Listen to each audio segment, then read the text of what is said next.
This week's episode is sponsored by Change. Change is the #1 mentoring program that teaches you e-commerce from scratch. Change has a real community with real results. I have been working with Ryan for many years now and have attended many of his events and retreats across the world and got to meet members and the amazing community of like-minded people. Ryan works with a lot of big names in the business world, helping them build online businesses and e-commerce. Change offers personal one-on-one support, no experience needed, but like anything, this takes time and is not a get-rich-quick scheme. If you put the work in, you will get the results. E-commerce and online shopping is getting bigger and bigger. This is a great opportunity for anyone that is looking for financial freedom. For more information, go follow Ryan on Instagram at RyanJB, and he will guide you through the steps to help you get started and build a successful online business.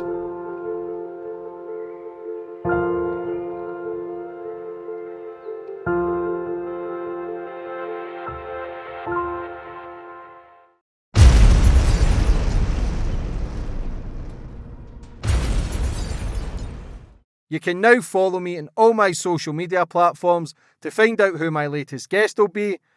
And don't forget to click the subscribe button and the notifications bell so you're notified for when my next podcast goes live.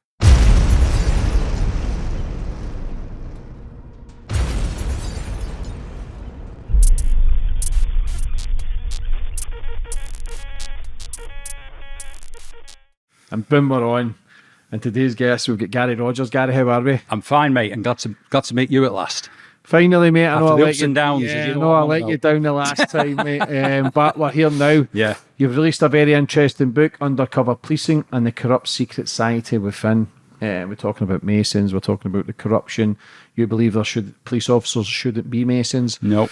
But we'll get into everything. Listen, for a copper to come out and say this stuff, no doubt you'll be getting watched. No doubt I'll be getting watched now after this. Where can people buy your book, Garry? It's on Amazon. Obviously, all main book sellers, really. But mainly it's better off on Amazon because it's cheaper on there. Yep. First and foremost, how are you? I'm all right. It's, I mean, you know, it's great to get a platform to be able to come and talk about it. Yeah. Which is what I need.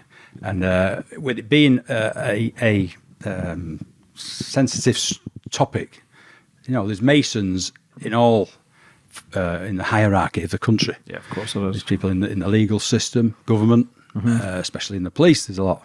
So, you know, it can shut doors on you, really. So something like this, where you get a platform to talk about, is great. You believe it has an effect in two different kind of things when it comes to the police and Masons, which we'll touch on, which is very interesting. But I always like to go back to the start of my guest first, Garry. Get more of a bit of understanding about you, where you grew up and how it all began. Okay, so originally I'm from Salford in Manchester. So if you think about Coronation Street, it's that sort of setup. 2 up, 2 down terraced house, toilet in the yard. There's me, my mum and my brother, 2 years older than me. And that's where we grew up. My mum and dad worked hard, but my dad's big vice was gambling, so on the horses. So any money we had all went on the horses, which caused problems for my mum. So 2 up, 2 down, as I say, I went to Lower Kersal Junior School, down in Lower Kersal in Salford. From there, fortunately, I passed the 11 plus. So, and I think one of the main ones in our family who ever has done. So I went to Salford Grammar School, which was a long way from where I lived then in Lower Kersal. So from being back to back with the primary school, I was having to walk 5 miles to get to Salford Grammar, and in this fancy uniform that they wore. The badge on the jacket was Audendum Dextra Latin verse. So I took my life in my hands sometimes. The old fight or flight syndrome kicked in because I was carrying a briefcase as well, which didn't go down too well in parts of Salford. So I went to Salford Grammar and I didn't apply myself, and I regret that greatly now because I went all through Salford Grammar. I was constantly wagging it, as we used to call it then, truancy. Never in. I used to go shoplifting in Manchester. By the time I was 15, I could drive. Weekends, I used to work at my uncle's grocer's in Salford. I used to drive a van. So at 15, I was driving on the road, no driving licence, no insurance, doing deliveries for him. He Didn't even think about it. He just give me the keys and let me drive. Now, if anything would have happened, I had an accident or killed somebody, my whole life would have took a different road, as would have with the shoplifting. Did get caught once in Manchester in a store. Unfortunately, the lady who'd seen us, who worked there, just shouted, "Oi, put it back." And it was like the piano player stopped, in a saloon bar. Everyone who was looking at us. So I had to go back, put what we'd had away, put it back on the shelf. And I even had false pockets sewn into my jacket. So you can see how I could have become a villain myself, really. So then I got to a point where I was going to get expelled from school. My dad found out about it, went bananas, and went in and put the wheel back on for me. So for the last 6 months, I got my head down. And by then, I wanted to join the police. Why? Because I couldn't even give you that answer, but my brother had joined 2 years ahead of me. Yeah. Oh, so there's your Yeah. answer. So I think seeing him come home and listening to stories about it, perhaps that's what swayed me that way. But I wanted to join. Now, I was one of the oldest in our year. So I'm born in the October. And I wanted to get out and get away from school. I hated it. So I left in the March of 75 before the O-levels. Yeah, so I left at the Easter, which I could do because we were one of the older ones. At that point, I'm 16 and a half. I applied to join the police cadets, which obviously, if you went in the police cadets, you joined at 16, up until you were 18 and a half before you became substantive police officer. So I joined there at 16 and a half, left school 27th of March, 75, joined the police cadets on the 1st of April, and I was straight in. Big difference there being, having been the big time Charlie Potato at school and doing what I was doing there, I was now bottom of the pile in the police service, which was quite disciplined as well. So there's no way I could behave like I had at school. And if I cocked it up and got kicked out of there, I had no qualifications. Tough bastards in Salford, so it is. Well, certain parts of Salford, I had Doyle on, Paul Doyle. Yeah. Tough One bastard, Punch man. Doyle. Yeah. He's proper, man. He's respected everywhere, Paul. Yeah. I like Paul, really good guy. Yeah. You say that. I mean, I've been undercover officer. I've mixed with villains, and some of those people I've mixed with have been better friends to me than people in my own life. Mm-hmm. And that's a weird thing to say. And there's something you can suffer from being an undercover officer, and that's the Stockholm syndrome. Mm-hmm. Have you ever heard of that? Yeah. So, I never suffered from that. I always knew what I was there to do and what I was. But I can see why, there are some good villains who are good mates. Yeah, just the wrong choices. Yeah, that's right. Like you say, there's good coppers, but there's also bad coppers. Yeah. As I found out to my life. Yeah. What was the training like to get into the coppers at the as a start? cadet? Yeah. Well, So obviously, basic. you've got no powers as a police cadet. You're just like Joe Public. Mm-hmm. But what it does do... So is that just walking about in the beat or what? No. What you would do is, when she joined, you'd be learning the law. You'd be keeping up with your physical training. So once a week, went to the YMCA in Manchester, where there was an internal running track up above in the attic space. So they used to run you ragged up there. So that was once a week. You do marching, and all it was is to instill discipline into you and give you an insight as to what it would be like being a police officer. So you would also go on in departments. So you would work on the streets with other police officers who didn't want you there, because can you imagine a police officer having to then take a police cadet around with them? They didn't want you really. But, it is a case in point. When I first joined, I went working at Scenes of Crime at Longside in Manchester. And this guy, used to go out with him every day in the minivan. There'd be crimes coming in, we'd be going taking fingerprints, dusting for prints everywhere. And that was the normal stuff. This particular day, we went to the mortuary. Now, I'd only been in the cadets 7 months. And we went to the mortuary, and there was a girl in there called Wanda Scala, who had been murdered by Trevor Hardy, who was a serial killer. And I went in with him. And obviously there's her. She'd been beaten over the head with a paving stone. So from being at school 7 months earlier, I'm now at the mortuary, and I'm watching what's going on there with this body. Nobody ever said to me, "Do you want to come in, see this?" It was sort of thing I accepted that you would have to do it because you were going to become a police officer.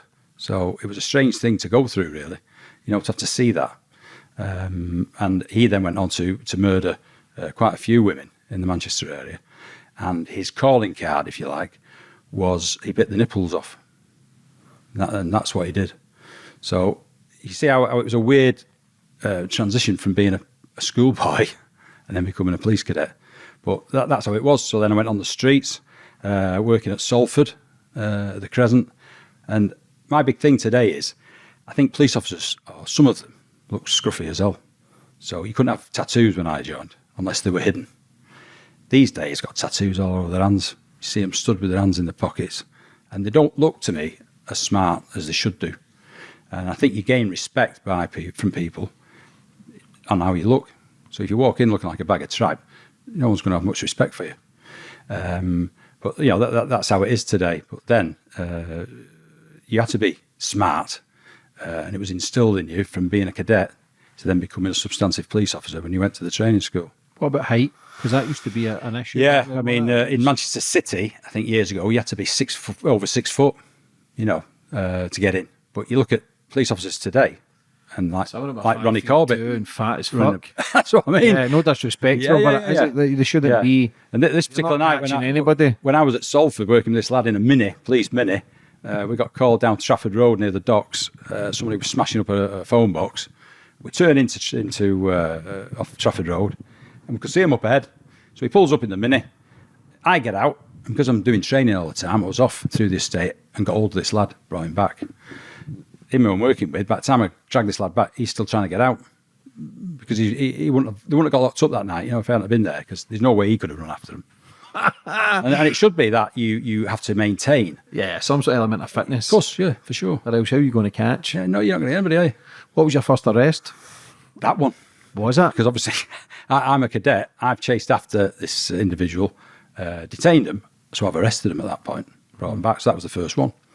Then obviously... What was that feeling like for you? It was euphoria, because to do that, I've always wanted to, join the police when I get in, and I get that opportunity to do that. So how good's that? Fantastic. And it's like I'm proving the point that being a cadet is being a good thing for the job, which it was, because they don't have them anymore. They don't have the police cadets. Where you join, you got paid to be a police officer, a police cadet. That's all gone. So the volunteers these days. But for the job itself, you were like getting these people from school after they left up until they were 18 and a half. And they must have been getting a steady flow of people, men and women, coming in to then join the police service. Mm-hmm. When I was in Great Manchester Police, there was 7,500 police officers. I don't know what it is today. I think it's about 5. What was your friends saying back then? Because obviously back then it was a grass. And the day I walked, when I left school that day on the 27th of March, I went to see the headmaster, had a chat with him, the usual, go out into the big world. I walked down and I never spoke to any of them again. That seems strange, doesn't it?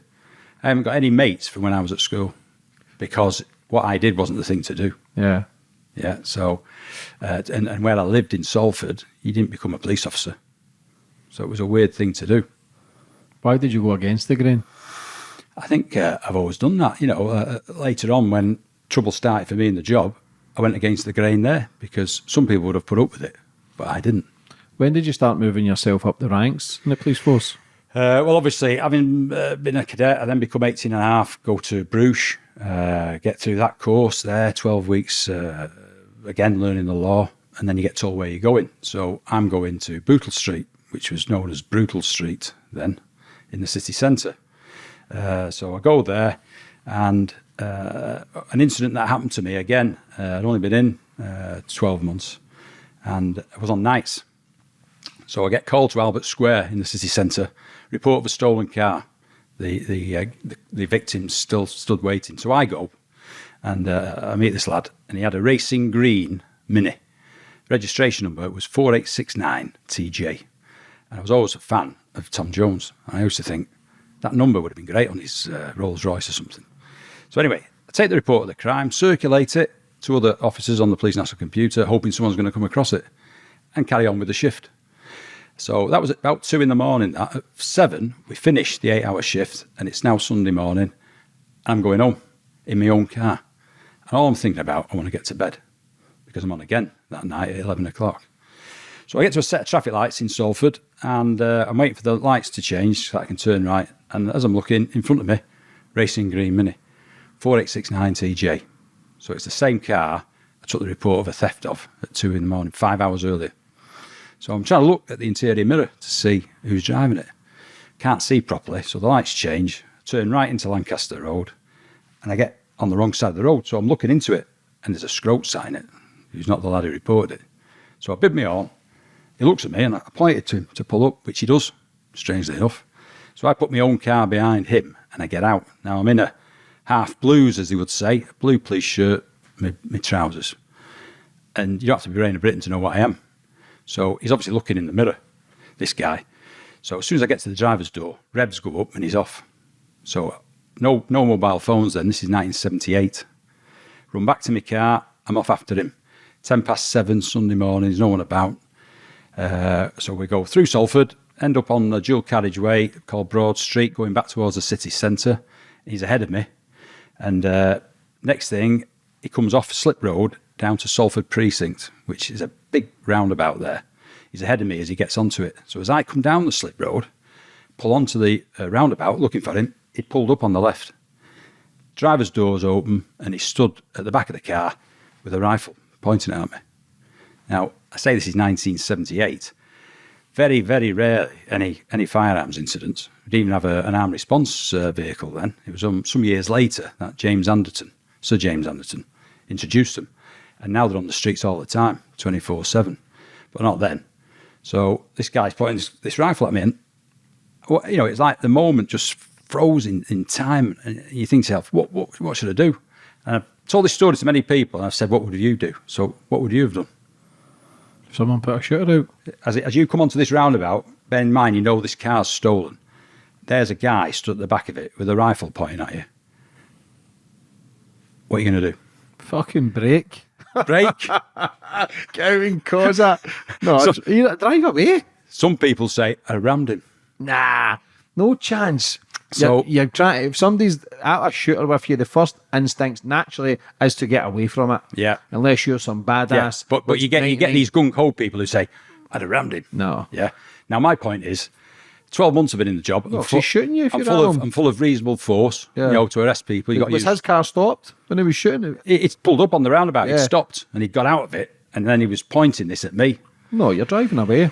So I've got split seconds to think about what I do. So my argument is, if I'd have rammed him in my own car, which is what I'm in, hit him, knocked him into the back of that You would Mini, have get charged there. killed him, and then what if that turns out to be a Water pistol, an air rifle or an imitation?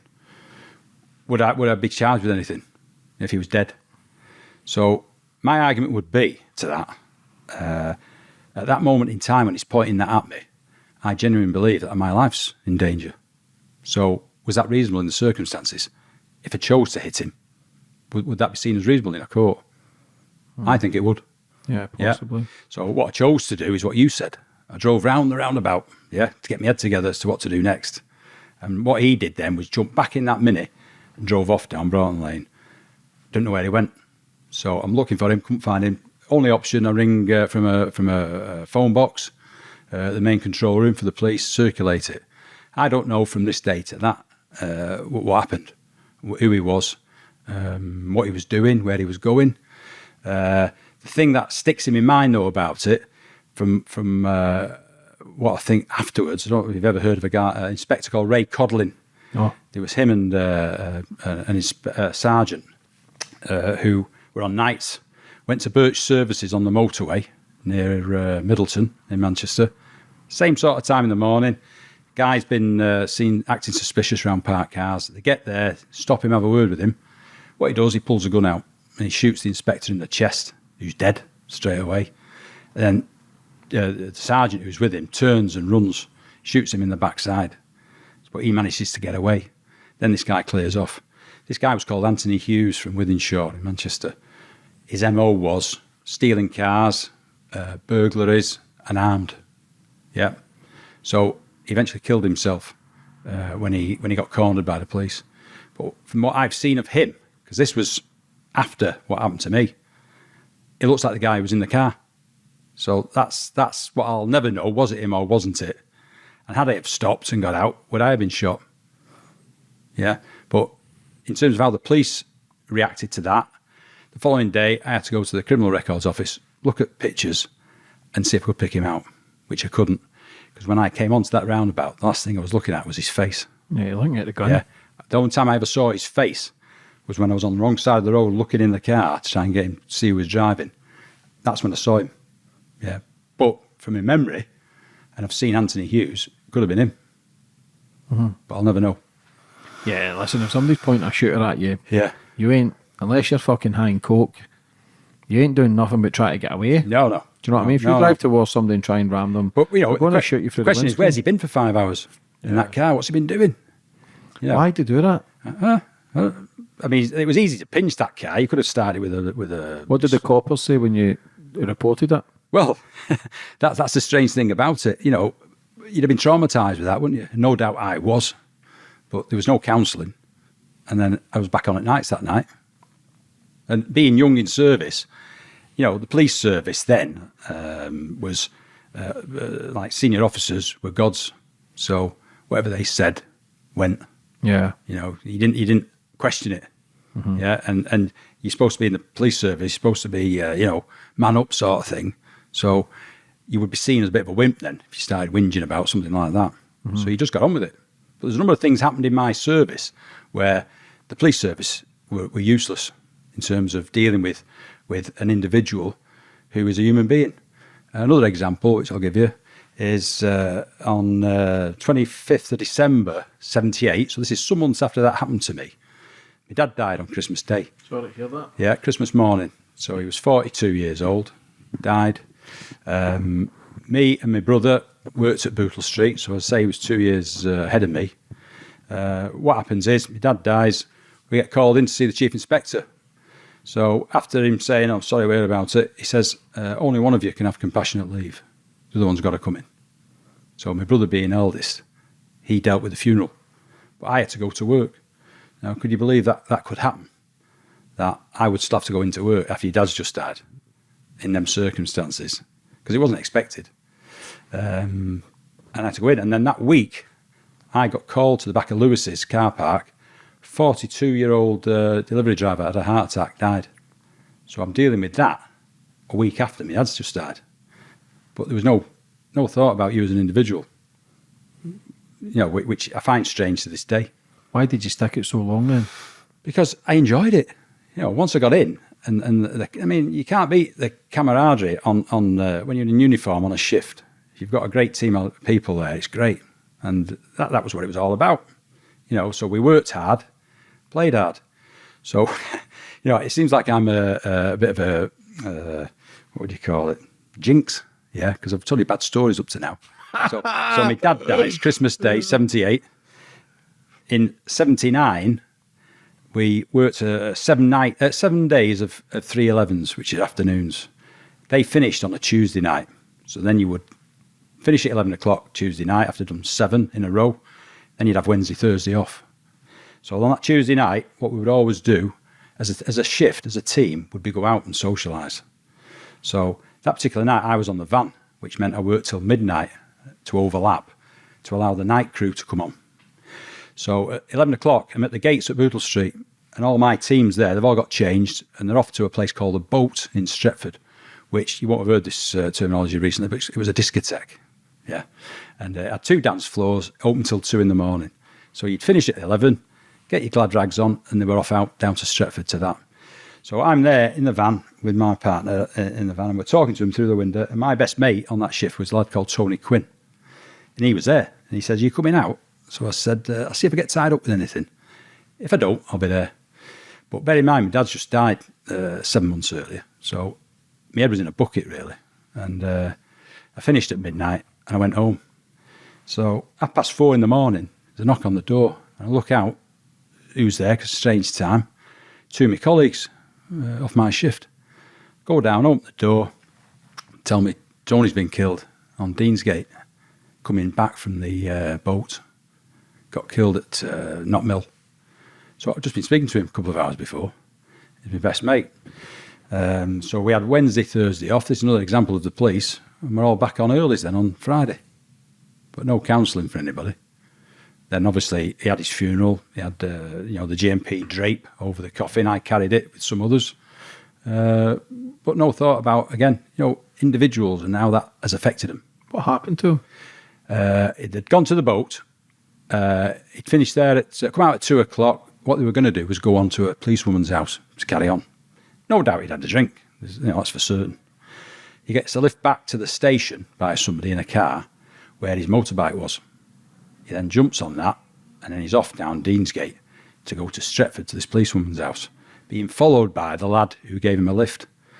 And when he comes down Deansgate, you probably won't know it, but at the bottom of Deansgate near Knock Mill, the road bends to the right.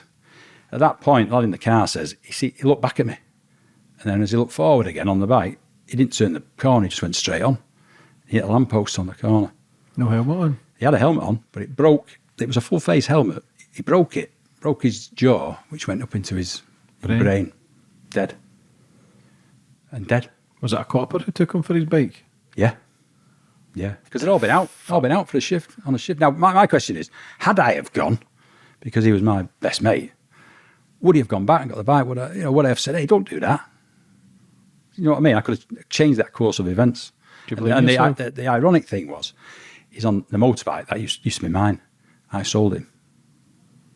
Do you blame yourself? I felt guilty for it for ages after, because he wasn't the most proficient on it, yeah, but he needed a mode of transport, because when I was coming from where I lived in Salford, he lived in Odsall, which is where Paul's from, Paul Doyle, round there. I used to pick him up in the morning then, when we were on earlies, bring him in.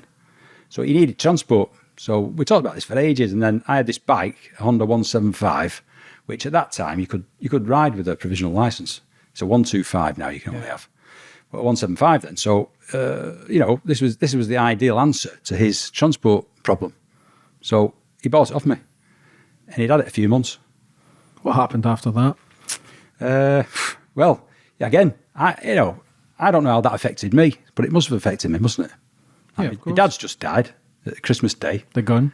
Then the gun. My best mate, he gets killed 7 months later. Yeah, I'm still working. Do you feel used? Well, I just think, I asked that question, would that happen today? No. Would you be dealt with a bit more of, Duty of care kind yeah, of thing? yeah. Yeah, things have changed now. Mental health's a high topic. Yeah. Do you know what I'm saying? If you're struggling, listen, people will get fucking weeks ends off work because they farted the wrong way. Oh, yeah. You know what I'm saying? Back then, the 70s, 80s, 90s. I mean, those that I've just described to you there, they're major traumas in people's life, aren't they? Mm-hmm. And I'm not saying it was just me. He was well respected on that shift we worked on. So everybody on that shift, when that happened, must have been affected by it, without doubt. What happened after that? I needed to get away from there. So, and I've never been one of these people who has stayed at the same place throughout my service. So you can get some people who join the police and stay on the same division for 30 years. Now, there's nothing wrong with that. And if they want to do that, that's great. But I always was for moving about. And I think that kick-started it because I had so many bad memories at Bootle Street. I needed to get away. So I applied and I went to Salford at the Crescent and went working there in uniform again. What was that like? Different again, you see, because you're getting a new batch of people to work with and it's a new start, isn't it? A new start. And fortunately then, a vacancy came up on the Regional Crime Squad, surveillance unit. So I applied and I got that. So I moved then from Salford to the Regional Crime Squad. Now, that is the National Crime Agency today. But the Regional Crime Squad, what they deal with, for want of a better word, they deal with villains who transcend force boundaries, if that makes sense. What does that mean? So I was in number 1 region of the Regional Crime Squad. So I was seconded from Greater Manchester Police to the Regional Crime Squad. So in that office where I worked, there would be police officers from Lancashire, Merseyside, and they've all been taken out of their force and put on the Regional Crime Squad to work together. And that is funded then by all the other police forces in the country. And it allows that department to then focus on major crime, which your local forces can't do, especially today. I mean, you get a burglar at your house, no one turns up, do they?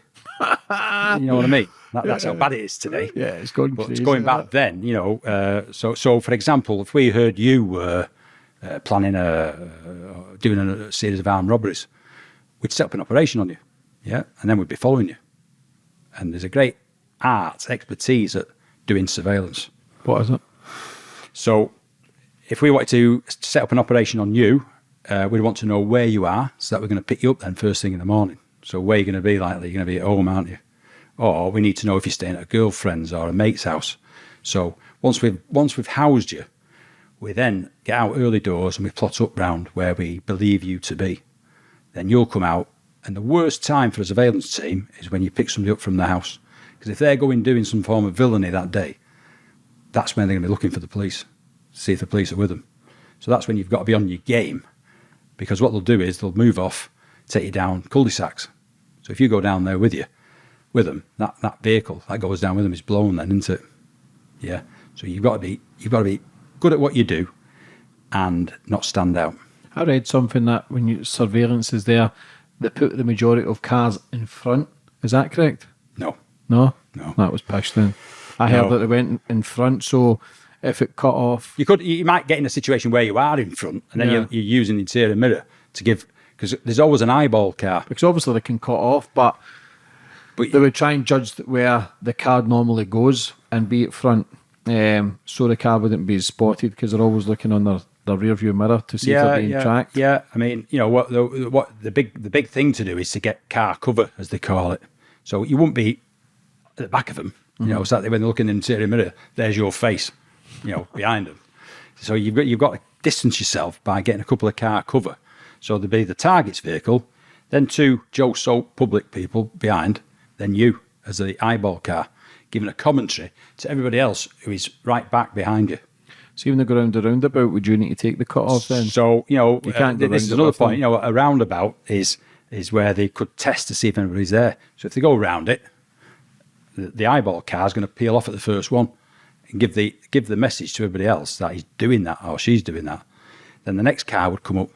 If they're still going around the roundabout, that would go off.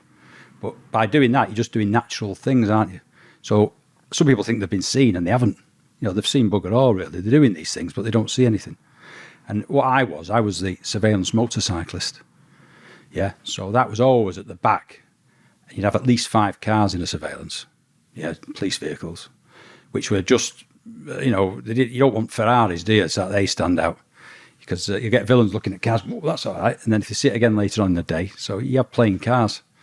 But obviously they're well maintained, so they can keep up with anybody.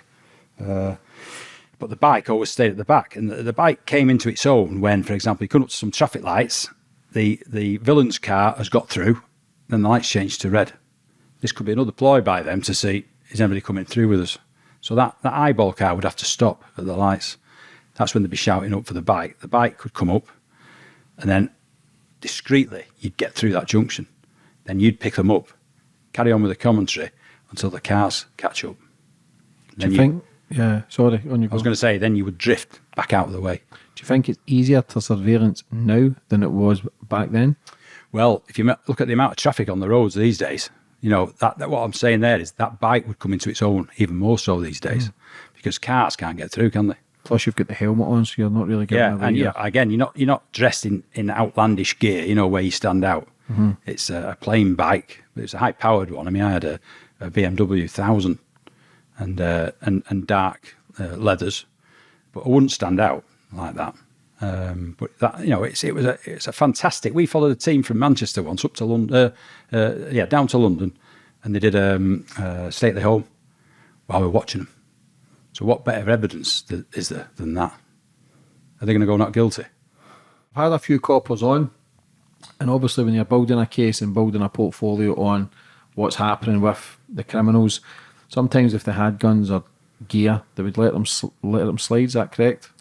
What, with the guns? Yeah, not was it. Well, I mean, there's no way that allow guns to go away, but if he says that we're getting a shipment of gear or whatever, they would let it go to see what it's going to build up more information. Is that correct? It depends on what the commodity was. Mm-hmm. Yeah. So if it's a bigger shipment, they would still. Yeah, they're not going to let stuff just go and they don't know where it is. And you've also got other agencies on some of these operations. So the customs and the police have never had a good relationship. Why? Because they're seen as different entities. Customs have got their pride, want to get the kudos. The police do. So it was very fraught at times, and they wouldn't share information. Now, you could have a similar operation on similar targets, and you'd find out later that customs are running on it as well. Which is crazy. Because everybody's fighting the same Exactly, fight. Yeah. And it should be, everyone's in the mix together. Mm-hmm. Yeah. But, there's been many, many cases, especially when I was on the regional crime squad, where there was fallouts because customs were involved as well. And customs won't let things run sometimes. Like the police want it to. So when it lands on the port of this country, they want to follow it then to where it's going. So there'll be occasions where customs wouldn't let that happen. And they take it out as soon as it arrives. So you see how they've got discrepancies on what they want to do. How long do you do the surveillance stuff for? 6 years. How was that? Was that a good job? Oh, it's great. Yeah. I class that second as the best job I had in the police service, and being an undercover officer, full-time undercover officer, was the main one, even though I had trouble at the end. Yeah, and I think I mentioned it earlier, some people's perception of what an undercover officer is strange, really, because you could be just a police officer who said, go into the pub and check if they stop serving at 11 o'clock, and you sat there in civvies. People would say that's an undercover officer. And it is. But at the other end of the scale, which is where I worked, you were a full-time undercover officer taken out of the police service. So you weren't allowed to go on police courses. You weren't allowed to go to police stations. You were totally taken out and depoliced. Which, yeah, depoliced is... Your identity? Well, you would have false legends, false ID, but the whole point about being depoliced is, no matter what job you do, you'll have certain characteristics that make you stand out, that you do a certain job. You interview people, so you're good at talking and that, and there'll be certain things you say all the time, I suppose. Now, there's certain things police officers say all the time. One of the biggest ones they'll say is, I'm going to make some inquiries on that. Yeah. So, do you want to be trying to infiltrate a team of villains like Paul Doyle and go and meet with him for the first time, and everything's going okay, and then next minute he says he's got some gear that I might be interested in, and you say, how much are you selling that for? He tells you, and you go, right, I'll go make some inquiries. He's going to go punch it with one of his one-punch Doyle thrown at you, because you'd stand out straight away. So the whole point of being depoliced is to take away anything that makes you stand out as a police officer. Now, I said to you before, when I was at school, I did things which I shouldn't have done, which could have changed the whole course of my life. But that helped me when I became a police officer, because I'd mixed with villains early on. With what we were doing, we were going out trying to steal cars, because I could drive at 15 with a bunch of keys. So you'll have some people who've joined the police who've lived quite a sheltered life up to that point, And I'm not saying this because I'm blowing my own trumpet, but I say I was one of 6 full-time undercover officers in Great Manchester Police out of a force then of 7,500. Yeah. Now, not all police officers could do that job, because A, they wouldn't want to. You don't get paid any extra money for it, and it's a 24/7 job, and it ruins your whole life because of how you got to be.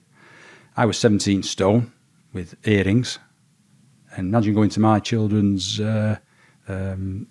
parents' evenings at school looking like that. And what I tried to do was avoid talking to anybody, because I didn't want to get in a conversation with someone where they'd say, what do you do for a living? Because I'd have to lie again. There's no way I could say, oh, police officer, because they go, you're not a police officer.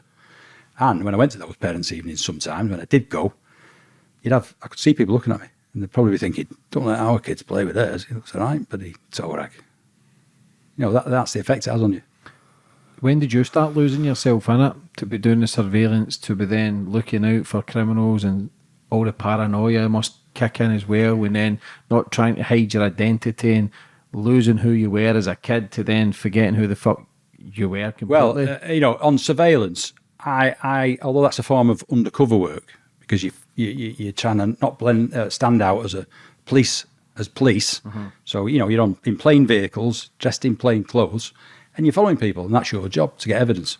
Because at the end of the day, all those logs you do that day, like those who went to the stately home and broke in, those logs are evidence. Now, because you've got them banged to rights, they're not going to take you to go to court and plead not guilty, because they're going to get hammered even more with the sentence, because you've got by the ghoulies with the evidence you have.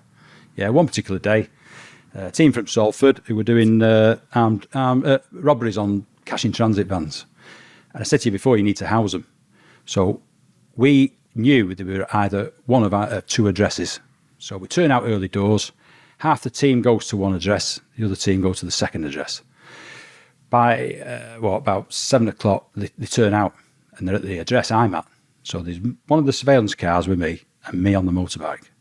The others are some miles away at the second address. So we immediately get on the radio, they're here, and we're moving off. So that team who's at the first house are trying drastically to get back to join up with us. So we're surveilling with one car, one bike, this team in this car, two lads, and trying not to stand out. So you've got to keep back even more now, otherwise you are. Because I said to you, they're going to be looking, if they're going doing anything, to see if any police are with them. So they end up going down by the docks in Salford, Trafford Park Road. When we get down there, there's a NatWest Bank, as it was then, on the left-hand side. Security Corps van, delivering money. They're looking at it as they go past. As they pass the bank, there's a big pub, which is still there to this day. The car does a left, and they're in, and they do a U-turn and park up alongside the pub. So you've got the car with the two villains in, the big pub, and then the bank on the other side of that pub. The passenger gets out, goes round the back of the pub, across the wasteland, to the pub, to the bank, attacks the guard, grabs the bag, he's running now back to the driver, who hasn't got a clue because he can't see what's going on.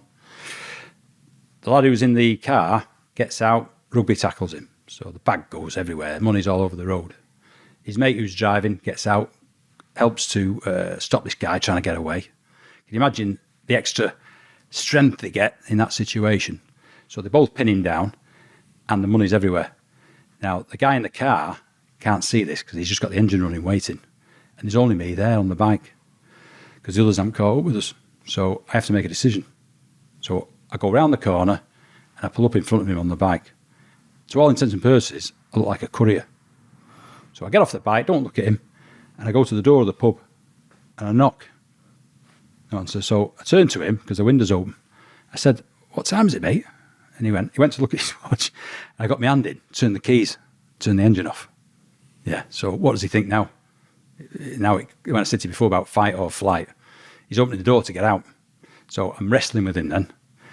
I've got a full set of leathers on, a crash helmet, and he's trying to get away. So I eventually get him on the floor, and I'm sat on him, lay on top of him. By that time, the other team arrive. He gets locked up. But when you said to me, how do you feel? How euphoric's that? To have followed them there, seen them attack security guard, take the bag of money, then he gets, with just a minimal team, take him down, and I go and arrest the second one who's in the car. No way did they go not guilty. And they got charged, got convicted, got sent to prison. What a great job. And being on the regional crime squad, it was like that every week. There was something like that going on. So to me, I got a buzz from doing that as opposed to ordinary policing where you're walking around in uniform.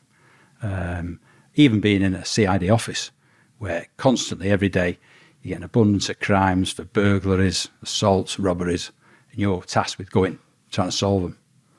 Yeah. What's the best feeling, catching someone or getting the guilty at the end? What's the feeling of, okay, I'm in the right job? I think for me, in the jobs I did, was getting those people arrested, banged to rights with the evidence, which they couldn't argue with.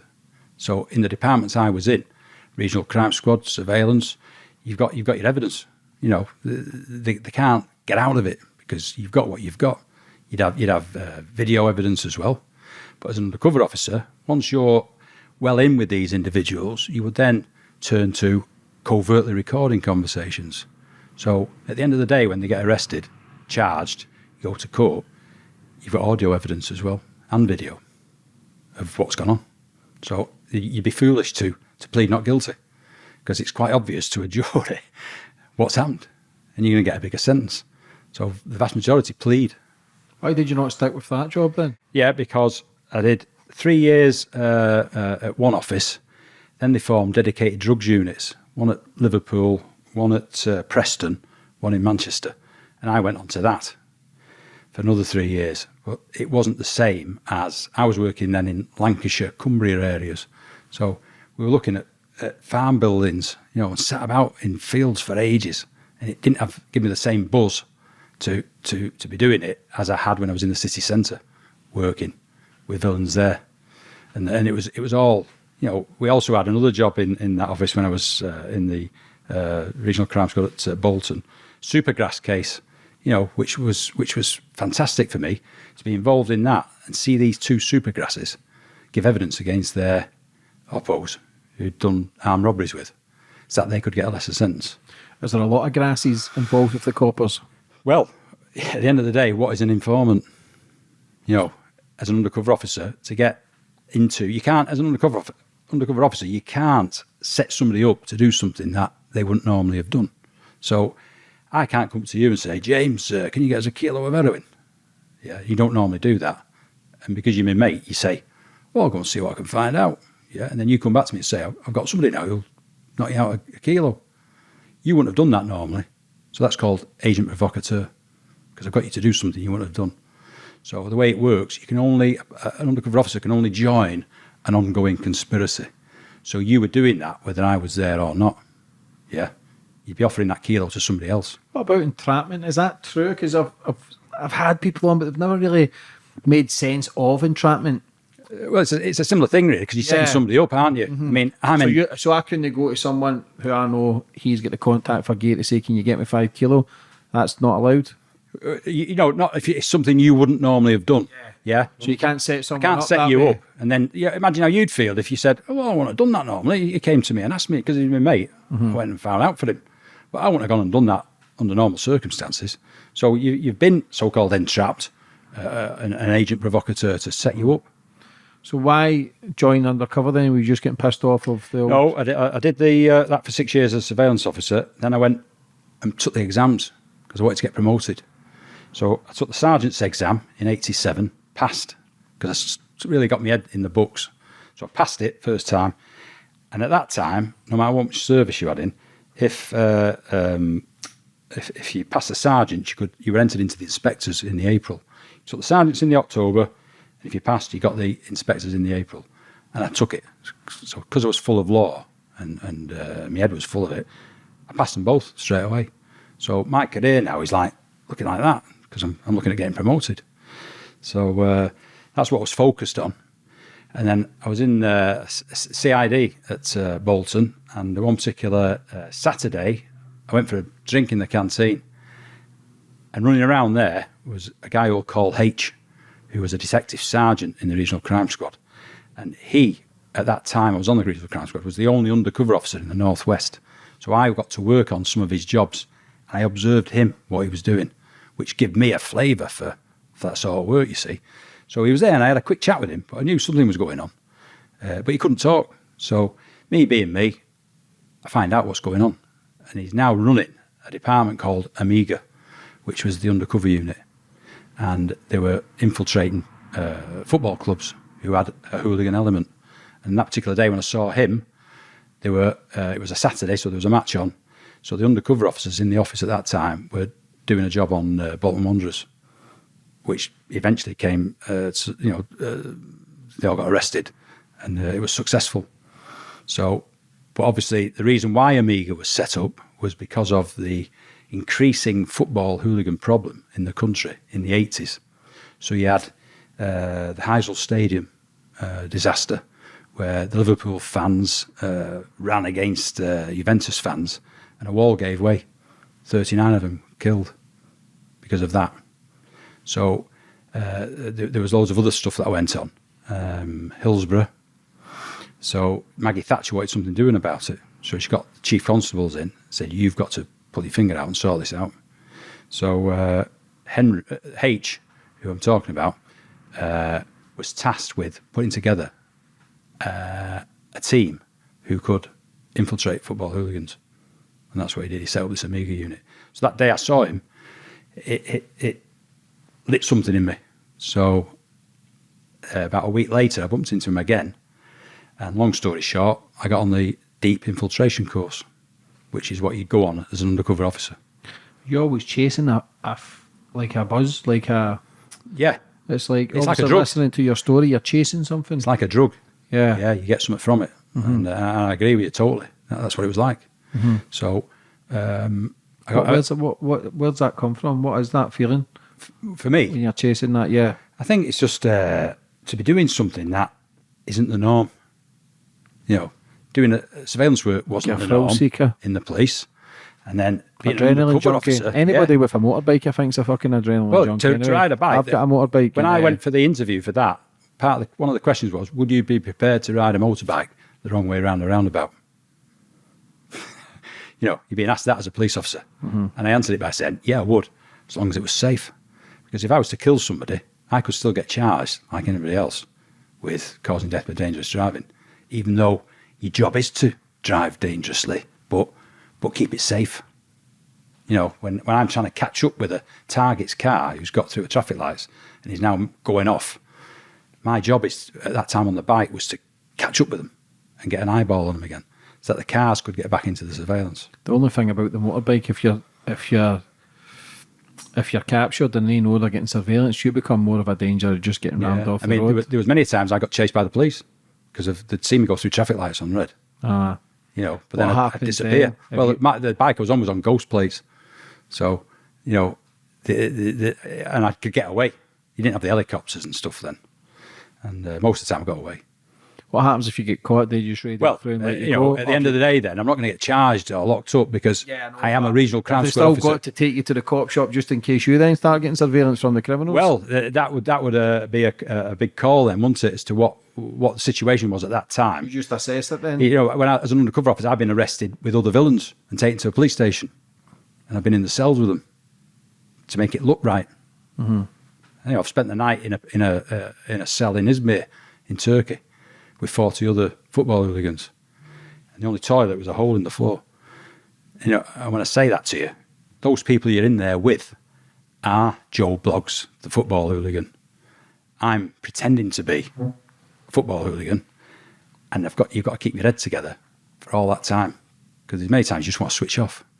You know, one slip up and that's it. What was your first undercover job? So when I got into the unit, they were doing the football at that point, and it was Manchester United, and they had undercover officers going in every week, every weekend, home and away matches, to infiltrate the football hooligan element of that club. And you know how big Manchester United is and the following they've got. So having started off with Bolton Wanderers, Amiga, had success there. Then they went to Manchester City with the young governors, another good job there, success, and it was just going on from one to the next. So then they go to United. But I'll give you an example there of how things can go wrong.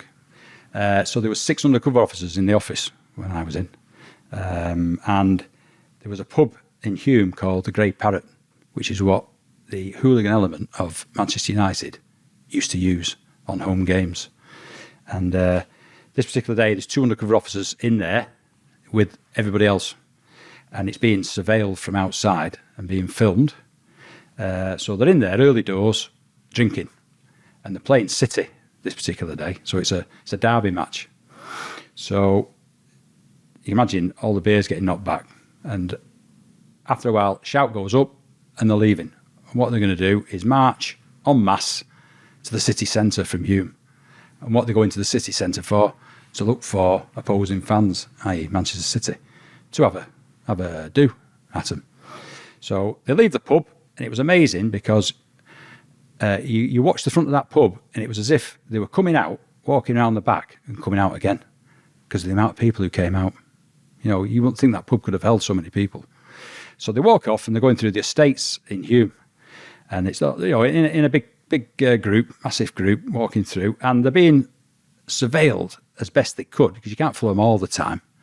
But once they get into the middle of the estate, a shout goes up for everyone to stop, and the guy who was the main guy for the United hooligans was a lad called Tony. I'm trying to think of his name, but he was known as the General, yeah.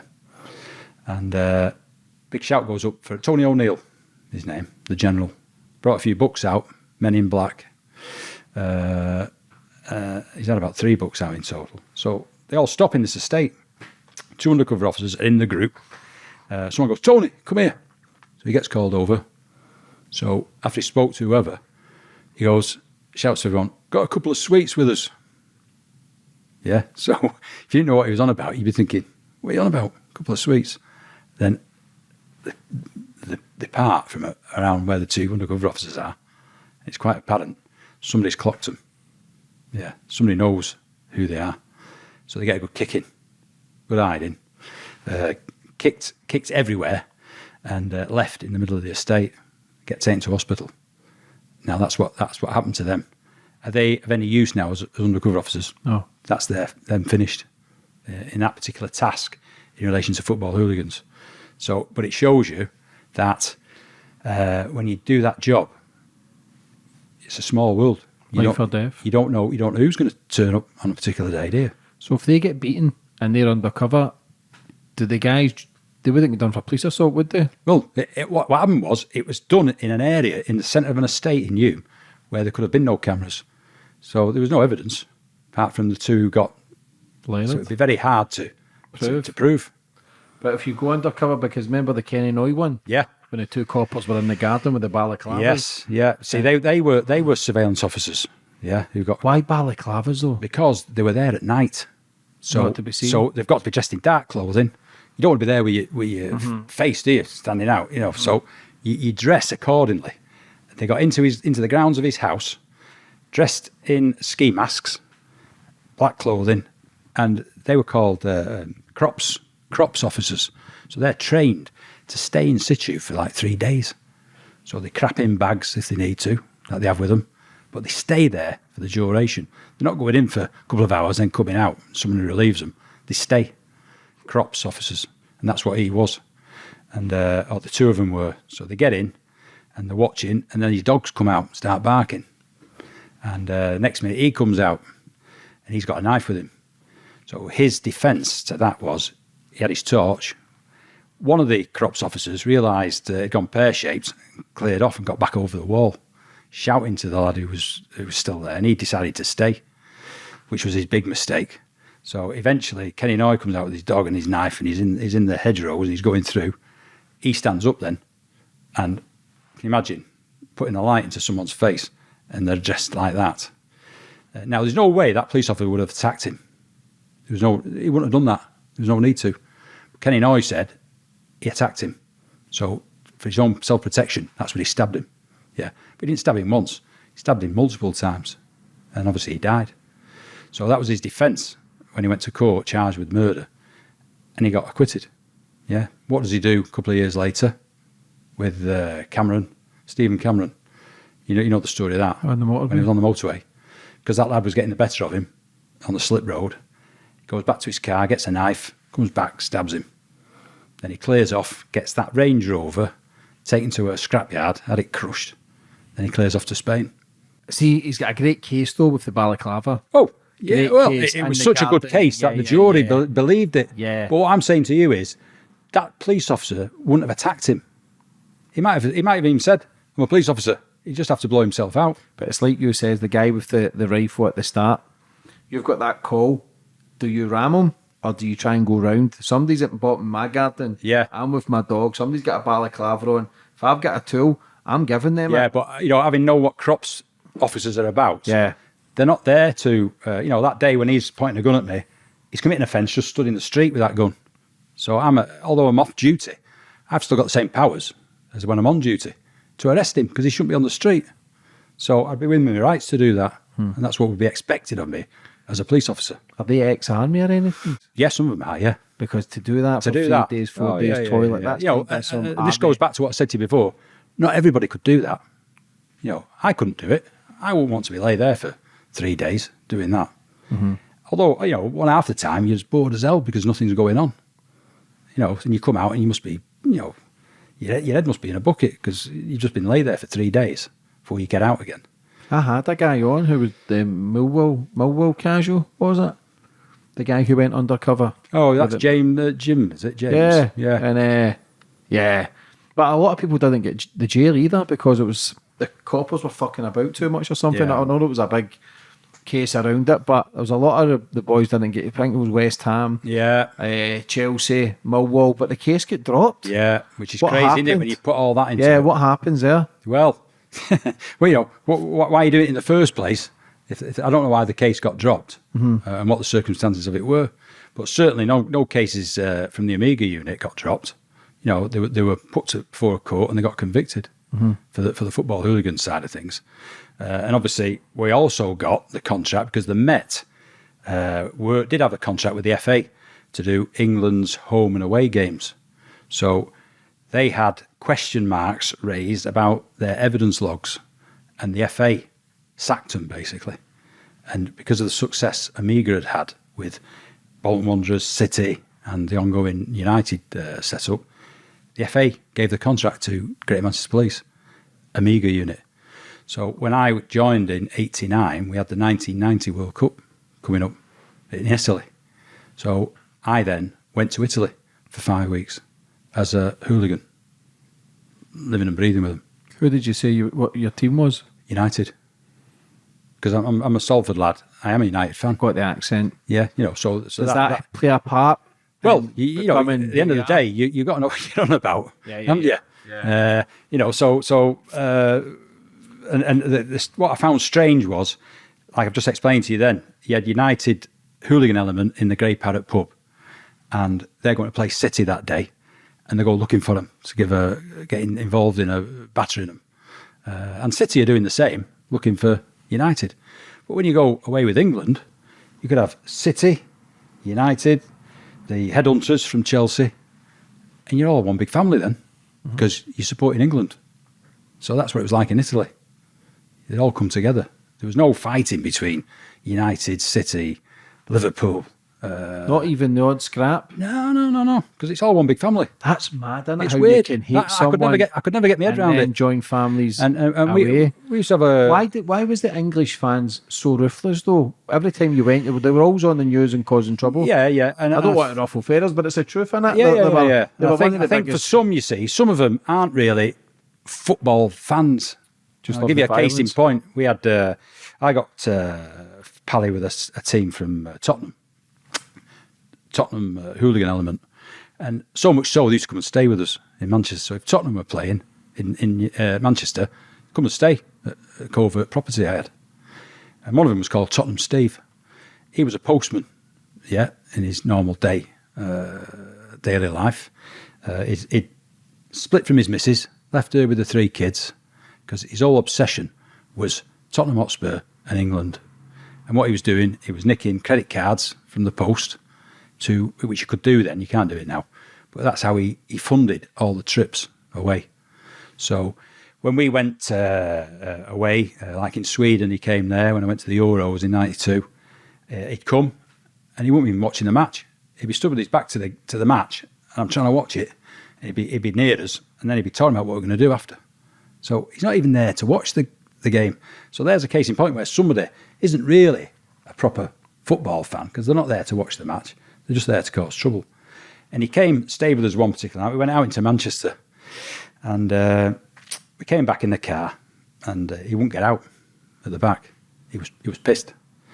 So I'm still a police officer. I've got a duty of care to him. If he was to die in there, at night. So I had to tentatively watch him during the night. And when I go out the next morning, he'd peed and been sick in the back of the car. So he gets out and he comes in the house. And the first thing he asks for? A can of lager. Early on in the morning. So that's the sort of people you're dealing with. That's alien to me. But I had to go and laugh at that and be part and parcel of it. So can you see how, although I'm posing as a hooligan, I'm not one of them really. Which can make it a little bit harder because you could stand out even more. The slightest thing you might look or say could make you stand out. How did you get in with the Man U casuals? Just going, to games, and more so with him when we were doing the England, because I'd be going to home games at Wembley, you're going in the pubs and you're mixing, and eventually your face gets seen, and you get talking to somebody, you see him again at another game, and before you know it, if you're doing it right, you're accepted. How big was the fun over in Italy with England? Oh, it was massive. And bear in mind, Because the Italians are well organised. all our domestic clubs were banned from playing in Europe prior to Italy 1990, and this was the big test for them because Margaret Thatcher was going to ban them from going to the World Cup. So she backed off that and said they can go, but it's the final test for them. So if there's any aggro this time, they won't even be playing in Europe anymore, England, outside. Mm-hmm. So it was a big test, but we went then as a unit and lived with the football hooligans. So 5 weeks I was there, as I say. Now I had no contact hardly with my family at home. You're knocking about with them on a daily basis. We're in Sardinia. They were put on Sardinia for a reason, because it's an island. So what they thought was, let's put all the England football hooligans on an island and keep them off the mainland. So they were there for the initial stages of the World Cup. But they still caused trouble. There was an incident where it kicked off and there was about 400 arrested and about 270 odd got deported the following day. But that was based on what we had fed through as to who had been doing what. Yeah. So when they got through those initial stages, we then went on the mainland. And Rimini was a big place where it went off. And in my book, I've got some photographs there because we were in a mass group, left from the railway station. Eventually it kicks off with the Italian fans. It becomes mayhem. So the Italian police, who weren't there to mess about with the English fans, they had rifles, tear gas, dressed in riot gear. If you looked at them the wrong way, they'd have you. That's how when I say how bad it was, that's how perhaps it should be to deal with these people who were causing the trouble. But it became a free-for-all and everyone was running because they were firing the tear gas. And I don't know if you've ever had the tear gas. No. It's horrendous. Your eyes are burning. Can't breathe. And the group I was with, even my own lads from my unit, we got separated. So I was running away and I thought the best thing to do here is get against the wall. So I don't have to worry about what's behind me because there was stuff being thrown left, right and centre. Tear gas, as I say, being fired. So I stood and a lad who I don't know stood next to me, had the same thoughts. Next to me, I heard him moan. And when I looked, he'd been hit in the face with a brick. Yeah, and he went down on the floor. Now, that could have been me. Yeah, but I'm a police officer. Perhaps I should be looking after him. But it was like survival of the fittest. So I ran off again then to get away. And eventually we end up on a garage forecourt and the Italian police, the Carabinieri, the riot team, they got everybody down on the floor. And if you looked at them the wrong way, or like I say, if you had a camera, they'd come over and smash it up. Now I had a small camera, discreet one, and I took pictures, which are in that book there, from when I was laying on the floor. Yeah. So we got detained on that occasion. But again, a lot more got deported because of evidence from the undercover unit. So we were always there. And people might say, well, how do you go drinking with them on a daily basis? Because you couldn't be getting rat-arsed and giving evidence, could you? So they have a technique that they use, which is called dumping, if you've ever heard of it. No. So I might be sat with you and your mates, and we're having a chat about all sorts, what's going on. Because if you look at it how it went there, you'd play one match, then you'd have more or less about 5 or 6 days before the next match. So what they would do, the English, on a daily basis, is just go in all the bars on a match when there wasn't a match. So you'd be building up then that relationship with all these different members of different clubs, hooligan element. You might go in then, get a pint, and I'll be sat with you, and then I get up and I go off and speak to some other group. As I'm sat there, I put that pint down, and I pick one up that's empty. So to all intents and purposes, if I come back to you, I've drunk that one. So I wouldn't be drinking like they would, because you've got to have credibility. What happens then if you get to jail in Italy? Do you tell them who you are, or do you just got to get the same treatment as everyone else? We had there was a command office where you were given a number to ring. Now, we didn't have mobiles, so whenever you got the opportunity to get to a phone box discreetly, you would use it, and then you'd give a code name to that control room, who would know who you were then, and then you'd give whatever evidence, whatever information you had about what was going to be planned for that day, and they could act upon that then. And likewise, if they had any information for us, they could pass it back to us. So, like in the Euros in '92, Malmo Square, the locals there, the authorities, catered for the English fans superbly. What do? They abuse it. Yeah. So one of the things they were going to do, they were going to put 2 English lads up on the main tent, the beer tent, and they were going to start jumping up, bouncing on it. And when the authorities went to get them down, that was a signal to kick off. There was going to be a mass brawl. So that was fed through, and the authorities decided not leave them up there, let them bounce. So it never happened because all these thickos who were waiting for it, it didn't happen. So that like kiboshed that.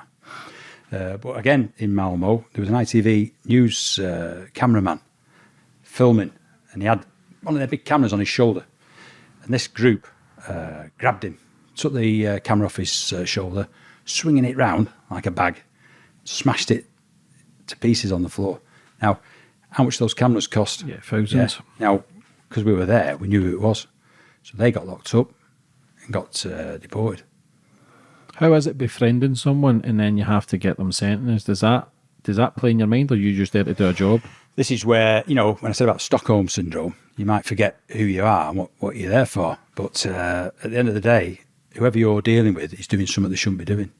And you are a police officer, and you've been tasked with getting evidence if they're doing something. They're not getting locked up and getting set up. They're getting locked up and charged because they have done something. And this isn't for offences that, like pinching a bottle of milk off a step. This is proper villainy. So that they only use that infiltration technique as a last resort in the tool bag that the police have. Was your cover ever broken? No. Never? Never. You must have been. No, when I say, was it ever broken, it's been broken then when I've gone to court. Yeah, of course. And I found out then that Garry Quinn is a police officer. So see when you go to court and have to give evidence, you need to do it behind a screen, or are you doing it face to face? Yeah. Because the whole point of being an undercover officer is to then carry on doing that job. Yeah, of course. So if you're in Crown Court and you're giving evidence, as you would be, you've got to have a screen. And the only thing the screen blocks you from is the public gallery. Yeah. So everybody in that court can see you, and you've got to face the person you're accusing. Yeah. So all the barristers in the footwell can see you. The defendants can see you, but the public gallery can't, because all the mates will come. They want to see who the undercover officer is. And you can imagine that if they was to see you and then you go and try and do another job, they're going to know what you look like. Mm-hmm. So, but again, that you can fall foul of that, because the only way you get screens put up is if the judge agrees to it. Now, there's been certain judges who have said, no, you can't have them. Why? I don't know. I've never had that question answered. But judges can say, no, you're not having it. So what would the prosecution do? Withdraw the case. Case goes through. Yep, because they wouldn't allow that to carry on if it was going to blow out the undercover officers. But, my mind, because of what happened to me later, there's a lot of Masons in the judiciary. Mm-hmm. Secret handshakes. What other undercover jobs did you do? So, because of the success with the football, CID wanted it. So it then became that let's use this technique for major crime. Yeah. So what then gets put in is a job. There was a drugs job in Bolton where these lads were dealing kilos of amphet. So I got the first ever in Amiga, the first crime undercover operation. Yeah. So via an informant, I got introduced to this team. So I then regularly socialised with them. So this is where I come back to now. You can't, or shouldn't, don't want to stand out as a police officer. So I got well ensconced with them, meeting the pals from all over the show. Eventually I put an order in because they believed that I had a mate who was a record producer. Yeah, I actually took them to an office block in Stretford, which we took over for the day. And we had somebody in there who was supposedly the record producer. He was having a party at his country house that weekend and needed amphetamine to get it going. So I took these with me, the 2 main players. We went to the record producer's office. It fooled them because it looked right. So I then stick an order in for 2 kilos of amphet. And this particular day, I meet them in the morning, and they've got a big black bag, plastic bag, covered in soil, so they've obviously had it hidden, this 2 kilos. And we go to this office block in Stretford where they think I'm handing it over and they're going to get paid. So I go there, I go in. What they don't know is it's being monitored by the drug squad. So there's people watching them from every angle. And this team, these two, had a history of trying to knock police over if they ever got cornered. So I went in the car park of the office block, got out with the gear, and I was taking it into the office block. They wouldn't get out. They said they'd stay in the car, and that I was to bring the money out once I'd got it. So that's how they trusted me. Yeah. So then they're being monitored, decisions made to take them out. So the strike call goes up. Police officers come out from all different angles, out of people's backyards, and they see the wheels coming off these two, and they try to drive off. So they've got stuff with them, the arrest team, smash the windscreen, smash the side windows, drag them out. One of them peed himself. Pants were, yeah, so that's how he shit himself, basically. But they got arrested, they got charged and convicted. That evidence was second to none. It'd all been audioed. What a great, and when I said before about getting a buzz, I was walking high for days, and I couldn't wait for the next one. Yeah, and I'd completed that, the very first one in that office, and had great success. Do you have a panic button or a call sign or whatever to get, in case you get cornered, your cover's blown, you've got a gun to your nut? No. Nothing? No. There's been times, people think you've got somebody with you all the time. When you do that, you haven't. The second job I did in there was a guy who had a record store in Moss Side precinct. And again, through he was knocking heroin out. Yeah, so kilos of it. And I got introduced to him via an informant. And people say, well, what's in it for the informant? Well, the informant is a villain themselves. They've got arrested for something. They're looking at doing a lot of bird for it. So their answer to that is, I'll help you out if you speak up for me at my trial. Yeah, and get me a lesser sentence. I know of somebody who is, in this case, knocking out kilos of heroin. I'm welding with them. I can introduce an undercover officer. So that's what happens. But obviously, you don't just walk in with whoever it is, the informant. You've got to get a story right before you go in. See, when you're working with informers, what do you actually think of them? Because they're weak, aren't they? Weak members of society. They are, but in terms of a tool for police officers to get to people who you might not normally get, because they're tricky, these people, aren't they? Covering the backs left, right, and centre. So, and the thing with it is, years ago, on the regional crime squad, they've started doing the undercover work. Used to do bus buys. So they might say, you got a load of gear for sale, heroin or whatever, and I could meet you in a day, and the following day, you'd be taken out. Yeah, because that's how it was. But then, as we know, villains get educated, so they know what the police are doing. So they always try and stay one step ahead. So it became that much harder to introduce an undercover officer to villains because they want to know more about you. If I was to turn bent now, I'd know what to do to check somebody out. Yeah, because of the experience I've had. I wouldn't just take you at face value. So what we did in the Amiga unit was infiltrate the community. So when I say that, I would get a covert property to live in, registered to me. Council tax was to me in my false name. I'd have a undercover vehicle, which was no way if you ever traced it back, because there's bent police officers who will check the police national computer. So that was registered to the address I was living at. So all those things which you wouldn't have had to use years ago had to be in place now, because I could then say to you, James, come with me, and I'll take you to a pub where they know me as Garry Quinn. If you was to walk in with me and people go from behind the bar, Quinny, you're going to go, How was it to getting used to a new name? Did you ever, when somebody called you out, and you ever think... No, well, when I say that, Quinny, what the rules were then was that you would always use the same Christian name. So I was always Garry something. So another name I used was McAlinden. So I used Garry McAlinden. I used Garry Quinn. McAlinden was a lad I went to school with. Yeah. And the good thing about that was it gets shortened to Macca. You've always got to be looking for what they would they call you? What would it get shortened to? And everyone has a nickname, don't they? I don't know if you've got one. Mm-hmm. But, Macca. So I'd answer that because Big sexy people call me. well, I can understand it. Yeah. So, and then the other one I had was Garry Quinn. Quinn was Tony Quinn, my best mate who got killed on Deansgate. See, so I used that name, but it was always Garry. So they could either call me, they wouldn't normally call me Garry. It was always a nickname. So I'd say my name was Macca or Quinny. So that wasn't that hard, you know, and that's how it worked. You'd use them names, but the rule was you do one operation with that false details, and then you have to create a new one. You can't use the same details on two jobs. What about family life? How do you separate them? Or do you have to give up everything? Well, one of my children had to go see a psychologist because of the effect it had. Because he was getting aggravation at school off somebody who was saying, "Your dad's an undercover officer." Yeah, and we didn't know this, but then find out about it.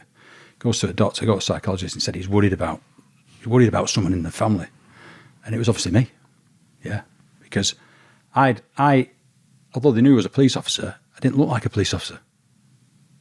If you understand what I'm saying, to come home 17 stone, shaved head, earrings, and look like that, and it does mean, even my own wife said to me, that job's taking over your life, because although some of it was in me already, I could lose my temper at the drop of a hat. Yeah, because I'm always constantly thinking about where I could go, what I can do. Family had weddings in near where we live, in that area. Now I'd be doing jobs all over the show in GMP. I couldn't go to a wedding with my family, family wedding, in case someone was there who would know me as Garry Quinn, Garry McAlinden. So I had to stay away. So my own personal life became very introverted and cut off. I didn't go anywhere. So you can imagine the effect that had on the family. And for young kids to think, what's up with my dad? Why isn't he going? An example of how it affected me was my son was going for his driving test when he was 17. And we went to I took him to the driving test centre. And when we pull up there, I park in a parking bay, which I thought was for people who were waiting to go and have the test. So as we pull up, we were a bit early. This car comes in, and this guy has a go at me for parking in the wrong bay. So red mist came down, I lost it. I gave him both barrels. So that's that. He pisses off, thinks, what an idiot he is. Where's he come from? So then we go in the offices, check in. I'm sat next to my son, waiting for him to go on his test. And the office door opens. The guy who comes out is a fella I've just bollocked, who shouts his name.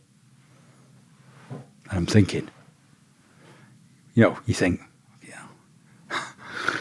and it was only because of how I was, being able to, and that's how it affects you. Yeah, I didn't realise that at the time, but people were saying to me, what's the matter with you?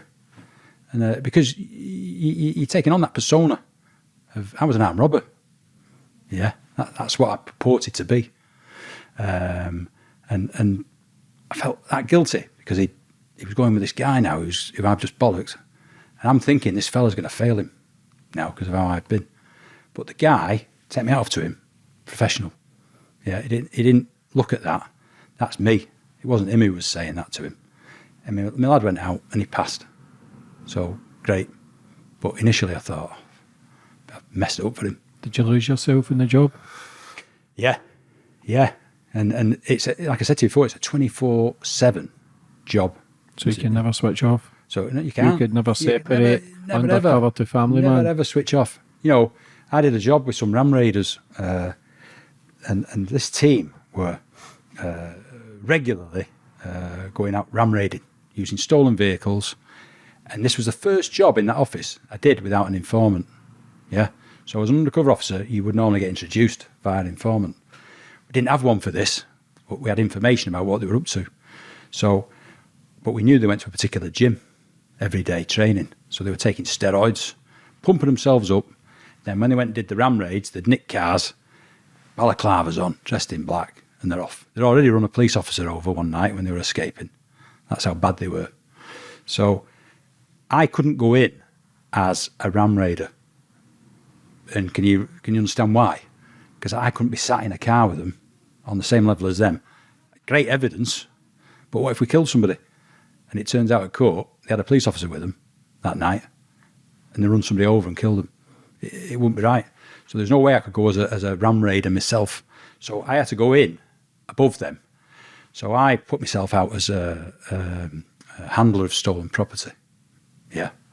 So the gym they went to, I started going. And I'd go in, I'd be training, do my training, come out, and then I started bringing stuff in that looked like it was knocked off. And I'd start selling it in there. And they'd be there. I hadn't even spoke to them at this point, but they'd be there. And I had a Maserati where it used to come in. So, and I had a flat in the area where they lived. So after a period of time, I left one day and they were at the window looking at me. I wasn't looking at them, but I could see them. So I got in, drove off, I had the Maserati. So they're either thinking, what's he all about? You know, he's obviously buying and selling stuff. Or were they thinking, I like that motor, we'll have that and use it on a job. And one particular night, they went to someone's house dressed in the ski mask and were trying to have the car away. This young lad who's got his wife and young child in the house upstairs hears them, opens the window and looks down. They don't run off. They looked at him, they said, throw us the keys down for this. We've got a thingy here. We're listening in on the police wavelength. If we hear you ring the police, we'll be back. Just make it easy. Give us the key. So he shit himself because he's got his wife and child there. He throws the key down and they go off in that car, put false plates on it and they use it on a job.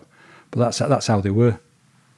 So eventually I get into two of them and it's great. They start bringing all their stuff to me at the flat I have.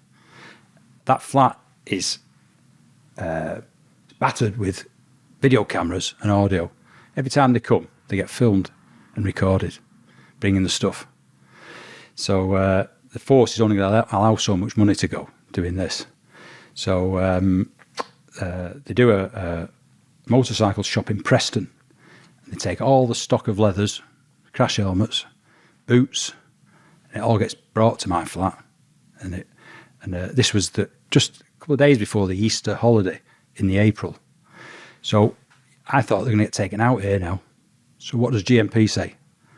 There's no way they're getting locked up now because the following day was Easter Monday and they would have had to pay the interviewing officers double time. So what they said to me was, put them off till after Easter. So how do you do that? I've got all their gear, which they want the money for. The police weren't going to let any more money go. So I've got to try and persuade them to leave that with me and I'll pay them in a couple of days. So what I had to say was, somebody owes me money down south, so I've got to go off and get it. And they were happy because of the credibility I had then with stuff we've already done to leave it with me. But my Easter holiday then was ruined because I'm on the phone to them every day. I had to say, I'm not coming back now till Tuesday, which was, again, after the Good Friday, Easter Monday, to avoid the bank holidays for them to pay double time. And I said, you'll have to come on Tuesday, we're back in the afternoon. And they were happy. So that Tuesday, they come out of the flat. There's a arrest team in the bedroom of the flat, behind the closed door. Arrest team's outside. When they arrive, I let them in, and I'm on the phone, and I'm talking villainy to somebody. But there was nobody on the other end. It was just me talking a load of shite to myself, really. And while they sat there, one of them says, hey, do you want a set of wheels off a car we've just had away? You know, the alloys. So I said, yeah, what are they? So he tells me. I said, yeah, I'll have them. So there's another crime. So the doorbell goes. I said, here's my mate now with the dosh, you know, to pay you. But when I got to the door and let him in, that was a signal. I get out, I run off. They all come out of the bedrooms and they all get arrested. And that's what happened. Did you ever see them at court? Well, I had to go to court. Yeah. Well, that must be heartbreaking for any criminal to befriend someone who's you've hit undercover. the nail on the head there, because as opposed to being a CID officer, for example, you get arrested. I say, right, James, we're having an interview. Yeah. So we sit down with your solicitor. I ask you questions. You say, no comment. No comment, yeah. Yeah. And that's the game we play. So I get my chance to ask you questions. You You either answer them or you don't. Well, that's the game. And you don't think any different to me. You just think that's another, effing copper doing his job. But when you're an undercover officer, and I get in with you, and I come to your house, and then you take me to your mates, and I meet your mates, I meet your family, and you think I'm the dog's bollocks, yeah? And then we do whatever we do, and then you get arrested, yeah? And they say to you, you know that guy, that's Garry Quinn, he's a police officer. What do you think then? Yeah, can the police tell lies? Yeah, that's double kicking the balls, that. Isn't it? Yeah. So my point being, do you think they hate you with a vengeance after that? Yeah, they're embarrassed. Well, they're embarrassed because their mates are going to go, you tosser. Yeah. Well, how's he? But whether you're a tosser or not, they hate you as an individual. Yeah. It's more personal. Of course it is. So if they ever come across you again, that's where being an undercover officer is an enigma. And it's a hard thing, because that's what I said to you before. A lot of people, A, couldn't do it, B, wouldn't want to do it. Why are you sitting here on camera then? Because of, you would have seen me for dust once I finished in the police, yeah? But it's how I finished in the police, which is why I'm sat here, because of corrupt practices of senior officers in that force who ruined my life, my health, my career. I said to you before, I'd passed the promotion exams. I should have been, at least at some point, the head of that Amiga unit, heading it, because of the experience. The other jobs I could tell you about I've done in there. Well, I couldn't believe how they did to me what they did in the end, all to save a corrupt senior officer. What happened? So H, as I explained to you before, again, the dog's doodads as an undercover officer, and if I could be half of what he was as an undercover officer, I'd be more than happy. Yeah. So he's running it, sets it up. I go in, and I'm doing all these jobs, one after the other. Yeah. And everything's going great.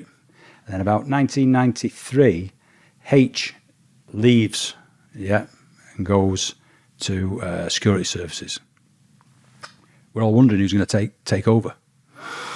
Who takes over? A fella called Ken Seddon, Chief Inspector. Never been an undercover officer. Didn't like him from the day I first met him. Yeah, I think the feeling was mutual. Didn't like me. First thing he said, I don't want any H clones in this office. Yeah, so he didn't like the guy who just left. I don't know why. I was happy to be a H clone because he knew what he was on about. So here's a case in point. That office has to be tight. Yeah, you can't, because there's corrupt police officers, as we know. So it's a very, very tight unit. It had to be. You don't let anything go out, or very little to go out. So our covert cars, for example, were purchased from auctions. Yeah, so they'd be bought, registered to a covert property, never be able to trace them back to the police. When he takes over, all the cars for the office are purchased from his mate, who has a garage in Oldham. Colin Heaney, his name. Don't worry about this, because I've named them all in that book, and never had a single liable claim about this. So Colin Heaney is where he gets the cars from. So we get a Saab Turbo convertible, a Jaguar XJ. These are supposed to be covert cars. Yeah. My question is, has that car dealer been vetted? Yeah. So he's a pal at Ken Seddon, the Chief Inspector. He's saying, I need some cars for the covert office. Who is Colin Heaney going speaking to? Because he could compromise the undercover officers if he's talking in the pub at night saying, I've got a great contract here. I'm supplying cars now to the undercover unit at Great Manchester Police. Oh, what are they then? See what I'm saying? That's why it had to be tight. The other way of doing it, through auctions, wasn't a problem. We also had covert properties. So one of them we had was in Salford, a flat. And Seddon comes in one day, says to the office, everybody hand the keys in for that flat. The Regional Crime Squad want to use it on a job. So everybody does, apart from one lad who's on leave at the time. He comes back on the Monday morning, goes to the flat, tries to get in, it's locked on the inside. So he's banging on the door. This guy opens it eventually in his underpants. And it's Ken Seddon's brother, who isn't a police officer, living at the flat, rent-free, with his wife. Now, who pays for that flat? The taxpayer. ultimately, yeah, because we're using it on operations. But ultimately, it's like likes of you paying tax who are paying for that, and he's letting his brother live there rent free. He goes to Italy in the drug squad's caravanette, which was an observation vehicle. He takes his family to Italy on holiday in it and gets clocked by customs going out. So these are the things that he's doing with that department, using it for his own advantage. Yeah. So I could see all this going on, and I hated him, really. I thought, this guy's going to ruin. Because can you imagine that getting into the public domain about that? Questioning what he's doing in there. And you've had people convicted of things which, if people started questioning the credibility of the unit, it could bring those convictions under question. So I'm like done the vast majority of undercover operations in there now. And I went in 89. In 91, we had another lad came in who we'll call Reg, who was a great lad. And I got on with him from the start. And eventually we then become brothers to the outside world. And at the time, he had the Mitchell brothers from EastEnders. So he had shaved head. I had a shaved head. We used to get called Mitchell brothers now and again. So that was that. He comes in. So bear in mind, I've been in since 89. He comes in 91. We start doing jobs together. We have great success at those jobs. And Seddon, when he takes over, he gets me in his office and he says, you've been overexposed now, you've got to go. Now, the normal progression for an undercover officer would be, once you've finished in that line of work, to become a welfare officer in the office. So I won't be doing any more undercover operations, but I'd be giving the benefit of my experience to up-and-coming undercover officers. And I think that's how it should be. And that's how it should have been. But he just says to me, this particular day, on a Friday, I'm off for a week. He says, think about where you might want to go. When I come back, come and see me. So there was no discussion about where me staying in the office, I was coming out, which I didn't think was right. And he said, and then he cushions that by saying, you and Reg have been put in now for been recommended for the Queen's Police Medal, which I don't know if you're aware of the Queen's Police Medal, but it's the ultimate award in the police service from the Queen. So I thought, that's pretty strange. So anyway, I go home that weekend and it was on my mind. So much so did I not agree with it. On the Monday, I got up and I went straight to police headquarters, Great Manchester Police, to see the chief superintendent in charge of the CID, to see if this was right. So I shouldn't go to police stations, shouldn't go on police courses, anything to do with the police. But so much so was I perturbed by what he said, I made that decision. So I'll go and see the chief super, and he says, you're not going anywhere. You're staying in the office. So what does that tell you? Seddon's telling me lies. He just wants me out. Yeah. So I'm involved in that ram raiding job at that time. He comes back off his leave. I'm sent to Coventry. Doesn't speak to me. So the job goes on for however many more months, and then they all get arrested, these lot. I spend another 2 months transcribing all the evidence for court. At that point, he then calls me in. By this time, I'm concerned about my future and about what's going on. So I make that decision when I go to see him in his office. He tells me to be there for 2 o'clock. I get there for 2, and we're not at a police station, we're at a private unit, which to the outside world is a company. Yeah, that's what it looked like. So I go to his office. He's in this big office with glass windows all around. He's sat at his desk, wasn't talking to anybody. 2 o'clock comes and goes. I'm sat there. He don't get me until 2:45. So he leaves me waiting for 45 minutes. And he wasn't doing anything. It's just him being the big I am. So then he gets me in. But I've already made the decision to covertly record what is being said. So he then says, I've never been afraid to grasp the nettle. I've thought about what I was going to do with you. But what was it? Act in haste, repent at leisure, he said. Not only did you go and see your chief superintendent, you went to see my chief superintendent as well. We don't do that in the police, he said. So he says, it don't matter who you go and see, they'll always side with me because that's the way the system is. Now that to me, at that time, bear in mind I've got all this on tape, don't matter who you go and speak to, they'll always side with me because that's the way the system is. He's a big Mason. The Chief Super, big Mason. All these senior officers in the lodge. Yeah. And I don't know exactly at that point what he has been doing. I find that out later. But bearing in mind what I do know about the flat, letting his brother live there, that would have got me sacked if I had got found out for that. If I'd gone off to Italy in drug squad's caravanette, that's taking without the owner's consent. There's an offence of that. My point here is, had he have gone and asked the chief constable, can I let my brother go and live in a flat with his wife, rent free? Because his defence later on was, he thought it was better to make it look like it was lived in than leave it empty. Yeah. And he gets a reprimand for that. That's how that was covered up. What would the chief constable have said? Had he have gone and seen him and said, I'm thinking of doing this? Do you think the chief constable would have said, yeah, that sounds great to me? Because what if his brother had got beat up at that flat? Because there was villains lived in the block. He was a fireman, his brother. So when he's leaving to work in a blue shirt and blue pants, they wouldn't think he's a fireman, they'd think he's a cop. So that flat is already compromised.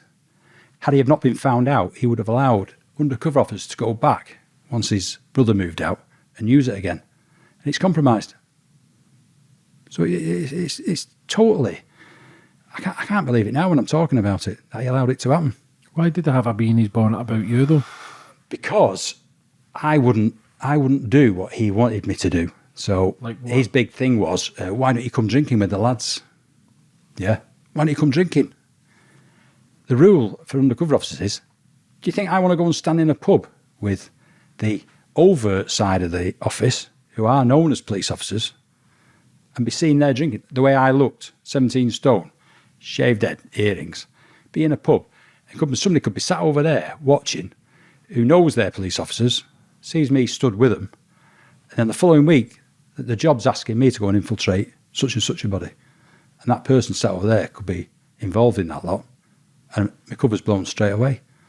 So that's why I said to you before, when you're an undercover officer, your whole life is taken over. You can't go to places because you've got to be careful where you go, who you speak to, and what you're doing. And he had a thing because I wouldn't go out with anybody. You're an outsider then? But that was his grasp, perception of what an undercover officer is about. Did you ever ask to become a Mason? Did I? Yeah. No. When I was in uniform at Boodle Street, I had a work with there, joined a lodge in Bolton, and we lived, after I got married, we lived near him. And one particular night he says, do you fancy coming to this do at the lodge in a meal? So me and my wife went, and when we got there, halfway through the night, I couldn't stand it. And we got up and we left. And I never went again. So it wasn't for me. Yeah.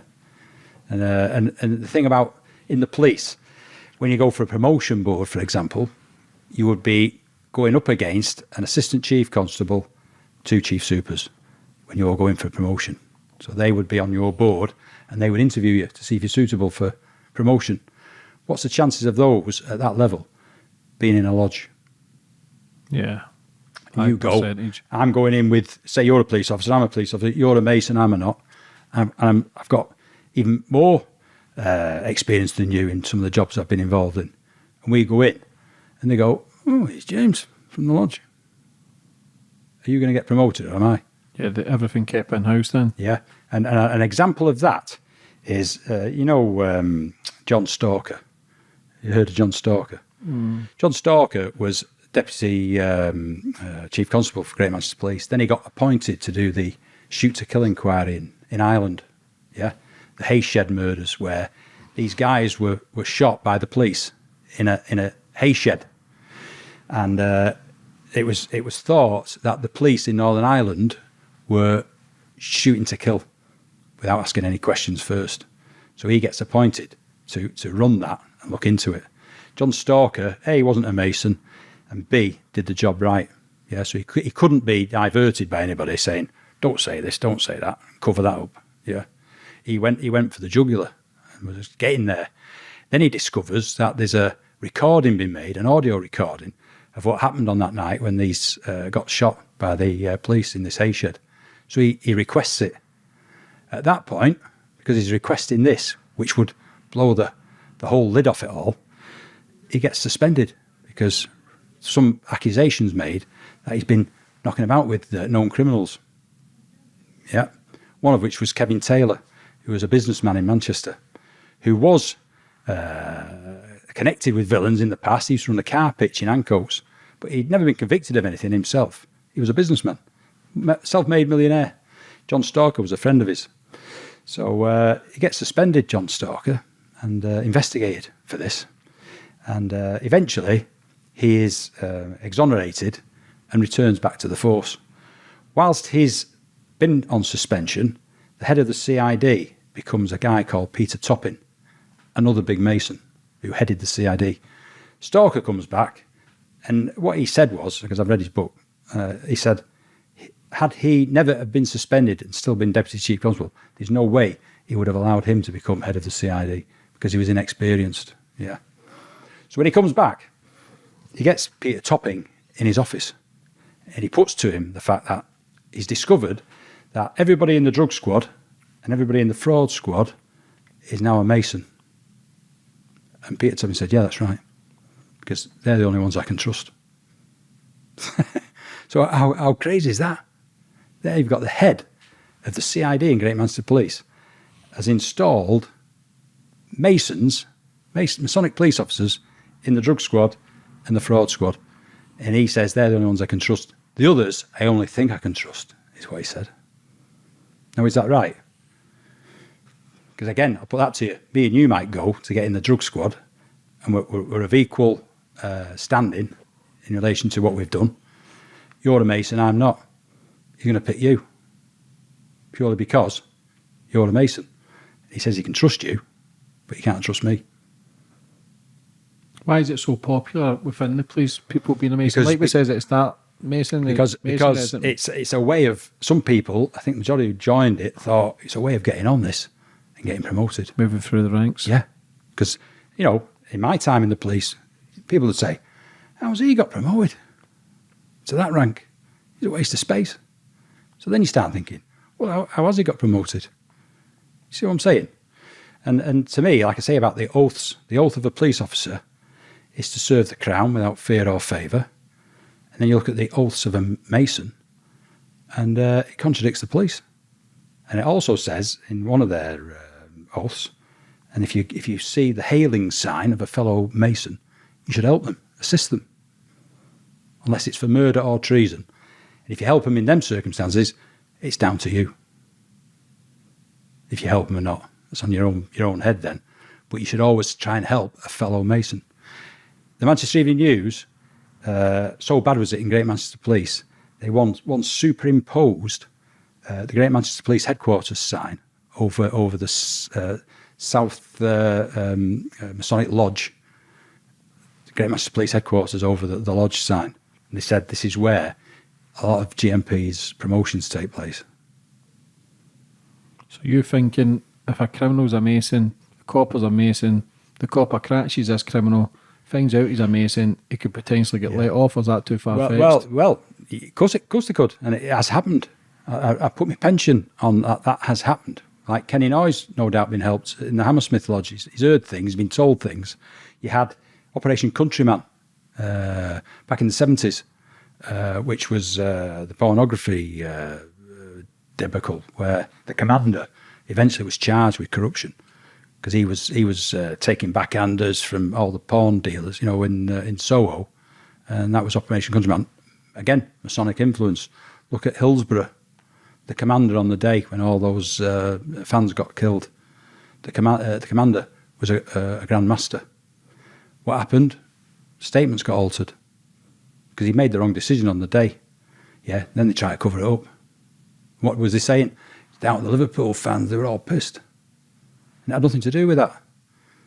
Just because he chose to order that gate to be opened, and all the late fans who couldn't get in for the kick-off of the match rushed to get in. And then they forced all those in the stands. They're all getting squashed. But again, it was covered up because it was a Hillsborough. Then there was the private investigator in London, Daniel Morgan. Have you heard of him? No. He was about to blow the whistle on corruption. He ran a private investigation company in London, and he meets his partner this night in his car. He's got all these files on this evidence that he's going to expose the following day. His partner, who's supposed to be involved in what's happened to Daniel Morgan, leaves through the front door. Daniel Morgan comes out into the back rear car park of the pub where his car is. He's found a short while later with an axe in his head, embedded in his head, and all this evidence from his car disappeared.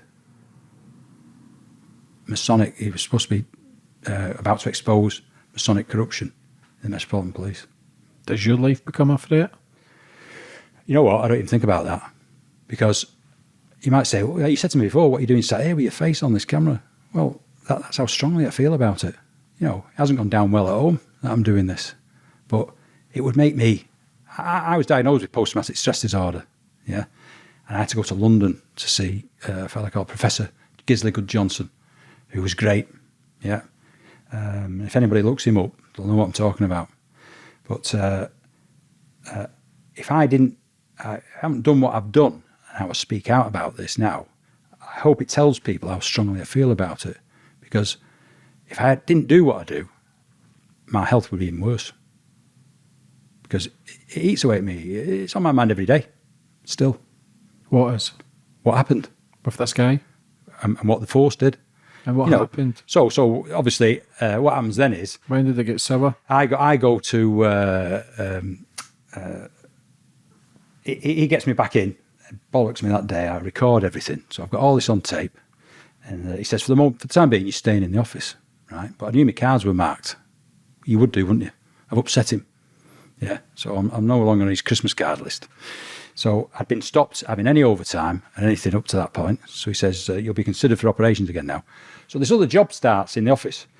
And as it is, the informant doesn't like the undercover officer who's been nominated to work with him. And this is about a major family in Manchester who are importing ecstasy from southern Spain. Right, so it's a big job. It's been brought to the office by the regional crime squad. So second in command in the office comes to me and says, we want you to meet the informant now, yeah, because you're up and running again on operations. We want you to meet him and see if you can get the job going. So I said, well, while all this has been going on, I said, I haven't got a new false CV. Doesn't matter, he said. Use the one from the Ram Raiders, yeah, and just get in with the informant. You'll get introduced. Then at some point then, you will introduce another undercover officer and the evidence will start at that point. And the only person who will ever know that you're an undercover officer will be the judge at the trial. So am I being protected in a way there? No. Well, on the face of it, I am, because only the judge would know that I'm an undercover officer. Everybody else is going to think I'm just Joe Soap. So that's more protection. Well, you think, that was their answer to that problem. Yeah, okay. Even though it was going against all the rules of the office. Mm-hmm. So because that's what I was thinking of. Then. Because I've nearly been, with what's gone on with me and Seddon and what he said to me, and I found out he's telling me lies and he just wants me out. I think, well, I'll go along with it because I love the job. I loved it. So I meet the informant and we get on, and I go and live in Newquay, yeah, in Cornwall, because I can't be based in Manchester because this lot are so well connected they'd be able to check me out. So I go as if I'm living down there. And I get friendly with the guy who runs the local fun pub in Newquay, and whose nephew is he? Kevin Taylor, who's the businessman who got named with John Stalker, the deputy chief constable, as being the villain, and he runs the fun pub in Newquay. So I get friendly with him, and I get a flat in Newquay, and again infiltrate the community, and it's all going great. So eventually, I introduce another undercover officer, but I can't step back. Because we're waiting for the importation of the ecstasy. Yeah, that's the big thing we're waiting for. So I have to keep showing my face. So every time I go to this scrapyard in Manchester, where whenever we went, and there was heroin being exchanged between the second undercover officers now, because that's what we were dealing with, waiting for the ecstasy coming in, but they were also selling heroin to us as well. So whenever that was taking place, he'd have people in the scrapyard with binoculars looking up at all the buildings because they knew the police historically had done that, watching the yard. So that's how paranoid they were. So this job comes to a conclusion then. They recover a load of drugs, loads of money, firearms. There's a police officer arrested who was from Stockport, who was checking the police computer for them, for vehicles, for jewellers, to find out where they lived so that they could go and rob them. Yeah. All these get arrested, and it's a great job, which takes me up to Christmas. And I go off at Christmas, come back in the January. I'm giving evidence at Manchester Crown Court against the Ram Raiders. And I open my drawer, and there's a memo telling me I'm going again. So I've done that one big job after being told earlier on. I come back, do this job. I'm travelling up and down to Newquay, never at home. And we get a result, great result. And then when I come back after Christmas, there's a memo saying you're going again. Hand in your passports, driving licence, keys. They didn't even tell me to my face. So I go to Manchester Crown Court, and I'm giving evidence in this trial. And what happened to me one day, he asked about screens. I'd been giving evidence in the morning and went for lunch. And the way I would enter is the screen would be up, court would be emptied, and I'd come in through the judge's quarters, get behind the screen, then everybody else comes in. So I give evidence in the morning. I come to get in the court in the afternoon, for the afternoon session. As I walk in, someone tells me to get back. And I look, and the screen's been moved, and the public gallery's full. So everyone got to see me. So I have to jump back, put the screen up for what it's worth now, because what a waste of time that is. But who'd moved it? Yeah, before I came back. And then I'm stood behind the screen another day. These two individuals stood below me. We're waiting for the judge to come in to start the next afternoon session. And they're like looking at me and writing, as if they're writing things down, just looking at me. And I'm not saying anything. So what I then discover is they are representing the team from this last job I did, where all the firearms, drugs were recovered. Yeah, this is their legal team. And they've come to the court because I'm called Garry Quinn in that case with the Ram Raiders. They've discovered I'm the same undercover officer because they put everybody on remand at Strangeways. The Ram Raiders were there, who know Garry Quinn is an undercover officer. The other team from the last job I did are also put on remand there, and they talk. So they discover, you know, when I said you'll be protected because the only person who'll know you're an undercover officer is the judge. That all got blown out because they were at Strangeways together. So it blew everybody out. So they take on private investigators to find out who I am. Yeah, this team from Manchester. And I finished my evidence at that session. And I came out, and my head was in a bucket, and I went sick with anxiety and depression. Yeah, I couldn't cope with it anymore. I couldn't cope with that idiot of a boss who was in charge of the unit. I went sick. I then went from 17 stone to 12. I ended up in the heart care unit at Hope Hospital. I had to have a camera up my backside because they thought I had cancer because of the amount of weight I'd lost. And all it was the stress, yeah, of what had taken place. So I was off for 11 months in total. And they wouldn't allow me to do anything to do with undercover work at all. Whilst I'm off for that 11 months, Seddon gets moved overnight, right, back to a division. And that's as a result of an anonymous letter that went to the Force and Manchester Evening News about what he'd been up to. Anonymous letter. Who gets blamed for it? Yeah. And it wasn't me. So I get blamed for it. Yeah. So he gets moved. I would have blamed you, though. Well, no doubt you would. Yeah. But, you know, at the end of the day, you can't just say it's you. Yeah, but you know yourself. Because I was also privy to being at a covert flat one day before that happened with all other undercover officers who were all concerned about what he was doing. But not one of them had the balls to say, let's. So I questioned things. Like he said, I was going. I went to see a chief super. Found out I wasn't because he's lying. Yeah. So none of them would do anything. Wouldn't put the head above the parapet. But it was discussed that day. The only way to sort him out, get a letter sent to the Force, let him know. So I know that was discussed that day. So he gets moved overnight. A new boss is put in place. He comes to see me at home. He's commenting about my condition, how ill I look because I'm now 12 stone. And he says that he's been moved for doing things he shouldn't have been doing. It wouldn't have happened if I'd have been in charge, he said. Yeah. So that's that. And I'm off for 11 months. I've got PTSD. And they're trying to get me back to work. So they offer me three different things to go and work as, none of which I was interested in.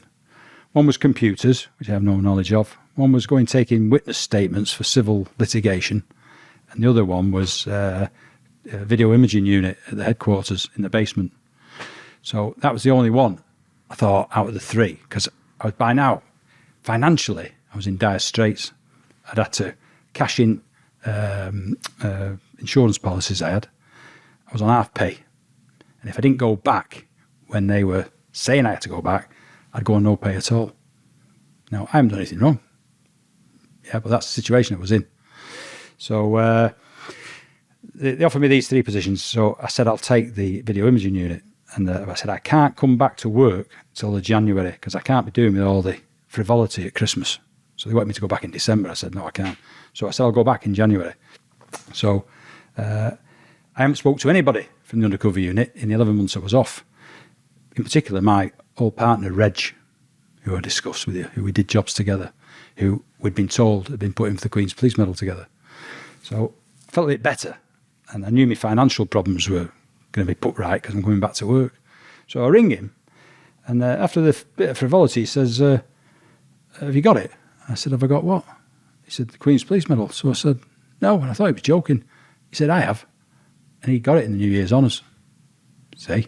Now, that was a joint nomination for me and him. I did 6 years as an undercover officer. He did 2. And on all the jobs we did together, apart from one, I was the first officer in, if you know what I'm saying. So I went in, established it, got it off and running, and then I'd introduce somebody else. So that's how it runs. So I've done all the work to get them jobs running. Yet now he's got the Queen's Police Medal and I've got nothing, which I couldn't understand. So I go back to work in the January and I'm stuck in a basement at headquarters in a room with no windows. That's where I am copying videotapes. So it was like having been managing director and now becoming a janitor. No disrespect to janitors, but that's how it appeared to me. You know, when you said you got thrilled from doing stuff. Putting 12 tapes in a compact player to record these things for other cases for court. And that's what I was doing all day. No windows. So I had PTSD. That was just like fueling it even more. So then I decided to take a grievance out as to why he got the Queen's Police Medal and I didn't. And I put that in place, submitted it. Took it to the Chief Super's office, handed it in, waited 2 weeks, never heard now. So I get in touch with his secretary. She said he's never had it. So I said, I handed it personally. So you can see how they cover things up. So I had to submit it again. So then in the grievance procedure, you go into different levels. So I had to go and see the Chief Super. He says, I can't discuss it with you. It's not protocol as to why you've not got the Queen's Police Medal. But you were recommended for it. And as far as I'm concerned, you're still in. And they'll check every year to see if you're still in the system, still serving, and you could get it in 12 months or 2 years. So I felt a bit better for that. So then I decided to take it to the next level, which is civilian head of personnel. And in the police, all these departments were always headed by a Chief Super.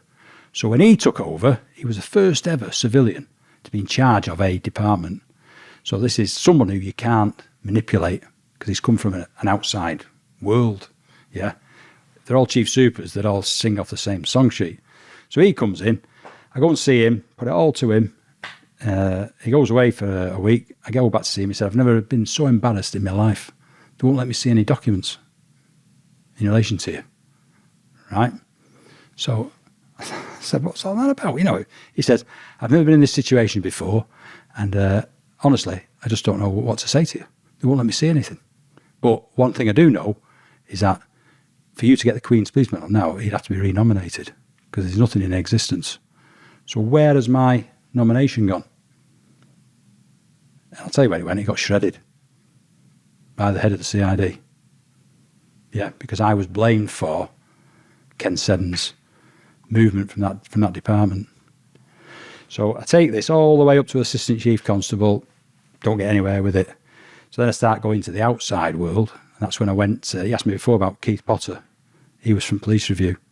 So I took it to them, and it got outside the force. And that's how the momentum started building up, and obviously I wasn't getting anywhere internally with the force. What happens to Ken Seddon, which I still can't believe now as I'm telling you, he goes as an ambassador to Australia on an anti-corruption inquiry, ambassador for the force, with his family, and goes to live in Australia from GMP on an anti-corruption inquiry. You know what happens to him there? He gets sent back for irregularities again. When he gets back here, he gets arrested. You know what he gets charged with? 26 offences of deception. And what I've told you about this guy, he's a big Mason. Yeah? So they couldn't protect him on that occasion, but that's the sort of guy he is. 26 offences of deception. So as opposed to getting sent to prison, the judge wanted to know the full ins and outs of his financial situation, because he actually, when he comes back from Australia, when he gets arrested, he resigns, yeah, as opposed to getting sacked. He's charged, gets convicted, so he gets 40 grand took off him as opposed to going to prison. Yeah, 40 grand, but he's allowed to stay out. So that was great news to me, because this guy was the bane of my life, who ruined my career, and all his cohorts who were chief supers, assistant chief constables in GMP, who wouldn't even, when I got to see the HMI, Her Majesty's Inspector of Constabulary, Sir John Stevens, he was, who became Commissioner of the Met. When I got to see him, they wouldn't even let him see any files on me. And they were about to serve on the force a royal warrant, which gives the power of the HMI from the Home Office to have whatever he asked for or she asked for. So why is the force covering all that up? Yeah, there was other commendations I was due that went missing. Like what? One for a job, another one which wasn't for, didn't have any informants. It was a team who were going to rob a jeweller in Eccles, who they had information about. When he comes to work every morning, he has a load of his stock sewn on the inside of his coat. That's how he carries it around, the expensive stuff. So what they wanted was to get him first thing in the morning, throw him in a van, take him up on the moors, get everything off him, and find out where everything else is. So me and Reg got installed as the heavies. So the night before we were going to do this, we went to a house in Blakely. They pulled some floorboards up. They gave us an imitation firearm, 2 ski masks. What was the other thing they had? Imitation firearms, that was it, and ski masks. And that's what we got to do the job the following morning. We couldn't allow them to do it. So the following morning, we arranged to meet at a flat in Blakely. We didn't go, but the arrest team went, and they got arrested, and they were charged with conspiracy to rob. Yeah, but that was a right old setup, and that was done with no informant. That only because I'd been working on the markets on another job that we got involved with somebody there who was also selling knockoff stuff, and that's how it transpired. So it was a fantastic job, and we got put in for a commendation. Then it disappeared, never went anywhere. Yeah, so I started asking questions about it, and during the grievance interview, Dave James, who's the head of the CID, who I say is a massive Mason, ran Nesta Masons wherever he went. He had this, and because I come back to work after 11 months, I think he thought I wasn't going to come back to work. So I start asking questions about it. So he has to do something about it. So he gets that original report out and alters the dates on it, as if the original's gone missing, and this is a new one that's been submitted. But when I go to the grievance interview and he shows me, I start looking at it, and I said to him, "This is the original report. It's been doctored." And he started effing and jeffing at me. I've got this on audio because I recorded everything. And he said, if I wanted to effing well change that, I could have done. So that's the length they went to. I've got that original report, so I can show that to anybody. And you can see the amateurish way that it was altered, but purported to be another report asking for a commendation. So that's the length they went to, and to ruin me again.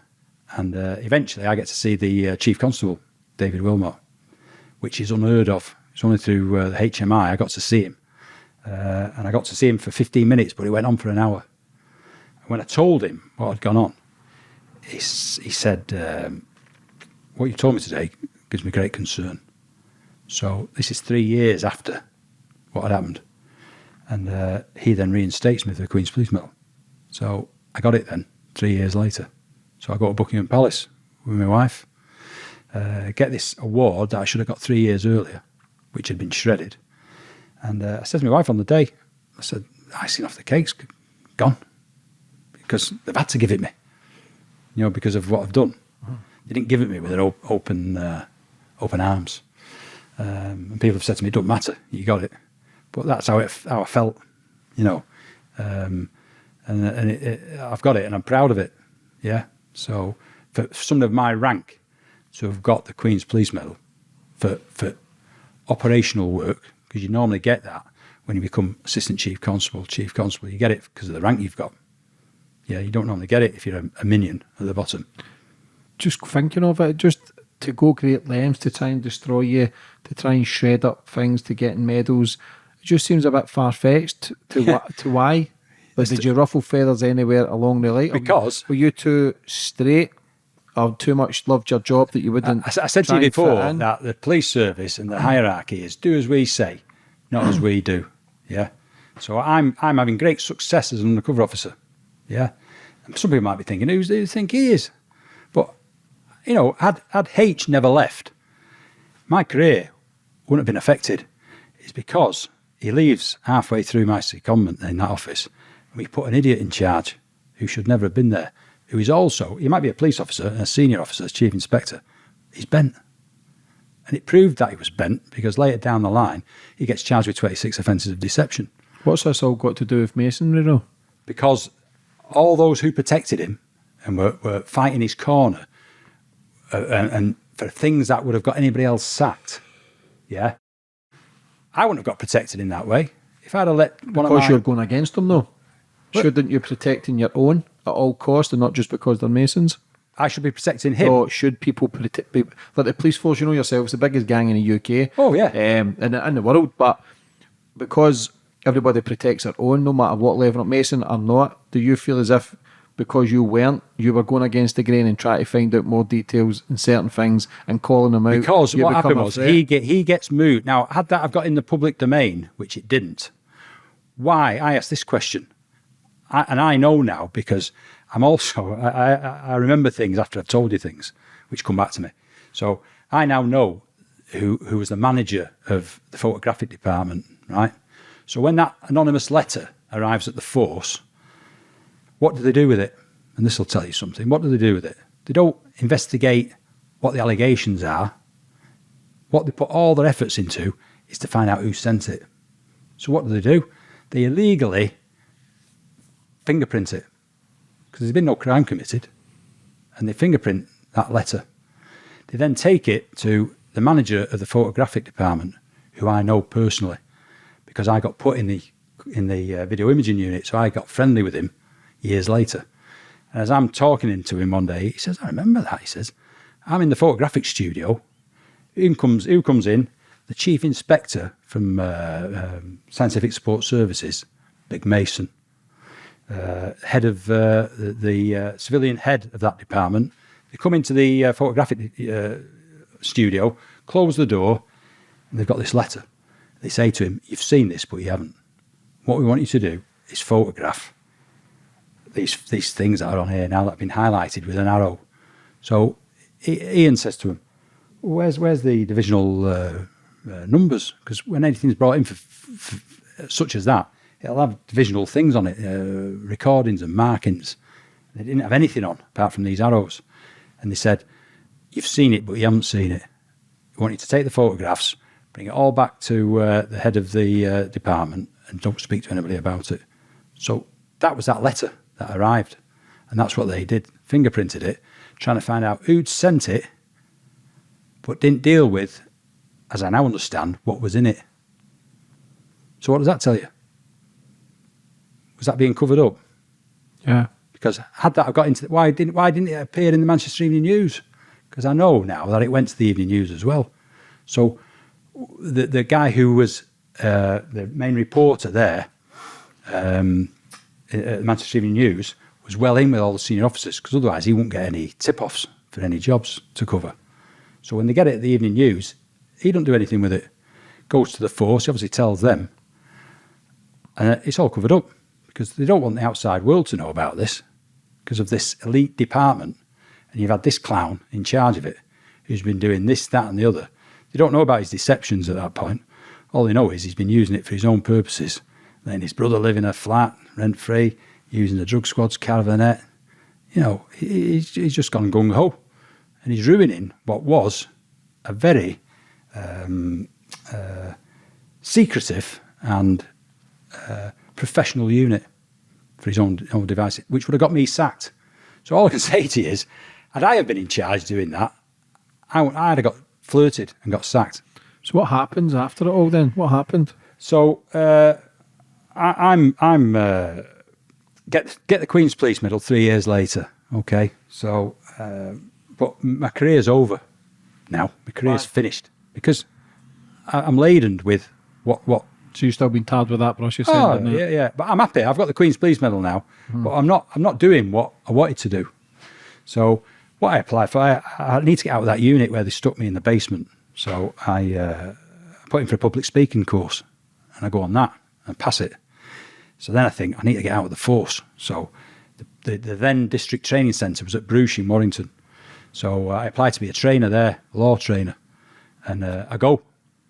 And that's another story, but I'll skirt over that. But I go there, and then I come back to force, and I go on the National Crime Squad, which is the new version of the Regional Crime Squad. From the first thing you were in? Yeah, it had then become the National Crime Squad. So I go there, and I've only been there a couple of weeks, and I hate it because I now realise I just hate the police. Is that a weird thing to say? No. I hate the police. Did you feel used? And what I want to do, I want to punch all the bosses. But this is my PTSD as well, which hasn't been treated. Mm-hmm. Yeah, up to that point. Did your anger and violence? Yeah. You know. Did you always have that in you, though? Well, I could lose my temper like anybody can. You could lose your temper. Yeah, everybody does. Yeah. But me, I could go like that. And my wife would say, "What's the matter with you?" You know. But I couldn't explain it to you. It's like I couldn't explain that when I kicked off at the driving centre. It just come on me. But what it is, it's eating away at me. You see what went on, and it was untreated. So I got to the National Crime Squad Agency, and I fucking hate it. So I do the same thing again. I get up one Monday morning, and I go to headquarters, go to personnel. I say, "You have to get me out of there, or I'm going to resign." Yeah. Now, thankfully, the inspector in personnel had a great bedside manner. He said, "I've heard all about your story. You've never been treated right as you should have been." So he takes me out of the National Crime Squad, and I get put in an office at Chester House, which is the force headquarters. So I've been there 2 days, and I don't want to be in the police anymore. Yeah, I hate it. So I'm stuck in an office now, shuffling paper, which isn't doing me any good. So I think, I get out of here. So I go to police personnel, and I ask to see my file, yeah, which is your own personal file. So what you would normally do is ring them, and they'd say, "Come in half an hour." They'd get your file out, take stuff out they don't want you to see, and give it you. You'd have a read of it, give them back, they put everything back in, and everyone's happy. It's just that I don't know what was in there. This particular day, I go personally to the desk. A woman comes who's just started in there. So I say, "Who I am, I'd like to see my personal file, please." So she says, "Yeah, come in." So she sits me down at the desk like this, gets me file, which is about that thick now, because the amount of time I've been in. So I start going through it. She says, "If there's anything in there that you want photocopying, let me know." So I open it up. Boom, there's my application for the cadets. It's got my dad's writing on it, you know. So I'm going back in time with when I see these things, because my dad's dead, obviously. So I'm going through it. I get 3/4 of the way through it. I found a big A4 brown envelope, and on the back of it, where you stick it down, it says, "Only to be opened by a divisional or branch commander." So I think, what's that? And it's in my file. So I thought, I'll have a look. And the sticky back of it, the flap, was no longer sticking down. And it had a piece of sellotape, which had no stickiness. So I opened it, brought this file out. And it's a report from 8 years earlier when I had that initial trouble in the force. It's from a Superintendent Holman to Assistant Chief Constable McCrone, who's the guy I ultimately saw in the grievance procedure, who covered everything up, didn't do anything. And it says that I'm corrupt, not to be trusted, and that 8 years earlier I've been under investigation. Right? So that's the first I've heard of this, that I've been under investigation. So I read it once, I read it 12 times. So what I do is, I get that together with some other bits out of it, and I give it to this woman. I said, will you photocopy them? So she photocopies everything, even the back of the envelope where it says only to be opened by a divisional or branch commander, and I take that off. Now, such is how things were at home. I couldn't say that to my wife, what I've just found. Yeah, it was eating away at me now. Imagine what that's saying about me from 8 years earlier, that I wasn't to be trusted and that I was under investigation. Now, the official policy for police officers, if they're under investigation, you should get a notice served on you telling you are being investigated. Yeah, I never got one. So I'm thinking, what's all this about? So I put a report in to the internal discipline saying, I want to see my discipline record. So they say, why do you want to see that? I said, it's just a personal matter. So they said, well, you can go and see it. You've got to be escorted by an inspector and you can't take anything away. I said, fair enough. So I go. Inspector puts my discipline record up. And he actually said to me at the time, your discipline record's fantastic concerning what jobs you've been involved in. Because you're open to corruption, aren't you? You know, people saying you took a bribe here, you did whatever. And there was nothing like that. So I look at it and there's nothing there from 8 years earlier about me being under investigation. So I declare to him then what I found. So he said, well, he said, there's nothing there. So I stick a report into the head of the internal discipline department, a fellow called Don Brown. He was a great guy. And I explained to him what I found. Yeah. And I want an explanation as to why I wasn't told about it, as I should have been. Why was I not served with a notice? How did it happen? And what was the result? Phone starts ringing within no time. Come and see me. He says, I've looked at this. You weren't under official investigation 8 years ago. All I can say to you is this was some form of masonic conspiracy within the CID. So he's the first person, whoever, at senior level, mentioned to me about it being a masonic conspiracy. So there's an answer to your question now as to why I thought or think that is the case. He said, I've heard about these brown envelopes, but I've never seen one until I saw yours. How much corruption is involved in the police? Corruption at what level? What do you mean? I mean, there's corruption. Somebody might let somebody off with a speeding ticket. That's not corruption for me, no. No, but in certain circumstances, The high end of corruption. if it's your mate, Yeah. yeah, and you've just done somebody else 5 minutes before, Yeah. when you're there on a radar, stood on a gun, and you pull somebody up because they're doing 40 and a 30, and you give them a ticket, then you do it again, and it's your mate, and you go, piss off. Is that corrupt? Yeah, in a way. No, But I'm saying, is it? Yeah. The guy who you just done beforehand would say it is. Yeah. Because why are you letting him off? Because he's your mate. But is anybody clean cut? Well, I like to think, I mean, Did you love being a copper? I did. Would you have died for it? Yeah. That's fucking crazy, isn't it? Yeah. Yeah. Do you feel let down? Ooh, can you not see that today? Yeah. Do you take I do. anything? I was on the antidepressant Prozac How long for? a couple of years, and then I got up one day on a Sunday, and I felt my heart was coming out of my chest. So I said to my wife, just listen there, and she kept listening, and she said, yeah, it doesn't sound right. So I go to hospital on a Sunday, and they wired me up to a machine, and when I got that feeling coming on me again, it was going bing, bing, bing, bing, bing, bells going off. My heart was racing. So I got kept in the heart care unit. I don't know if you've ever been in one of them. No. You have a central unit like that where all the nursing staff are, and then round that circle are all the beds. So that no matter where they are, they can see you. Yeah. So I'm wired up to this machine, which keeps going bing, bing, bing, bing, bing. So I'm in, and that night a nurse come and sat with me and knew I was a police officer. She said, don't worry. She said, they can do all sorts of things these days, heart bypass and stuff like that. I'm thinking, bear in mind what I'd already been through. I'm thinking, that's the last thing I need. So anyway, long story short, what it was, the Prozac, that was a side effect of Prozac. Blood pressure? On me.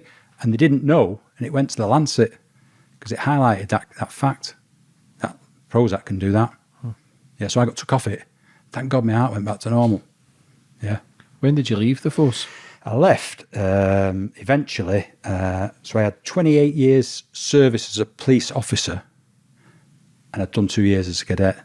So I got out on a medical pension. 28 years service.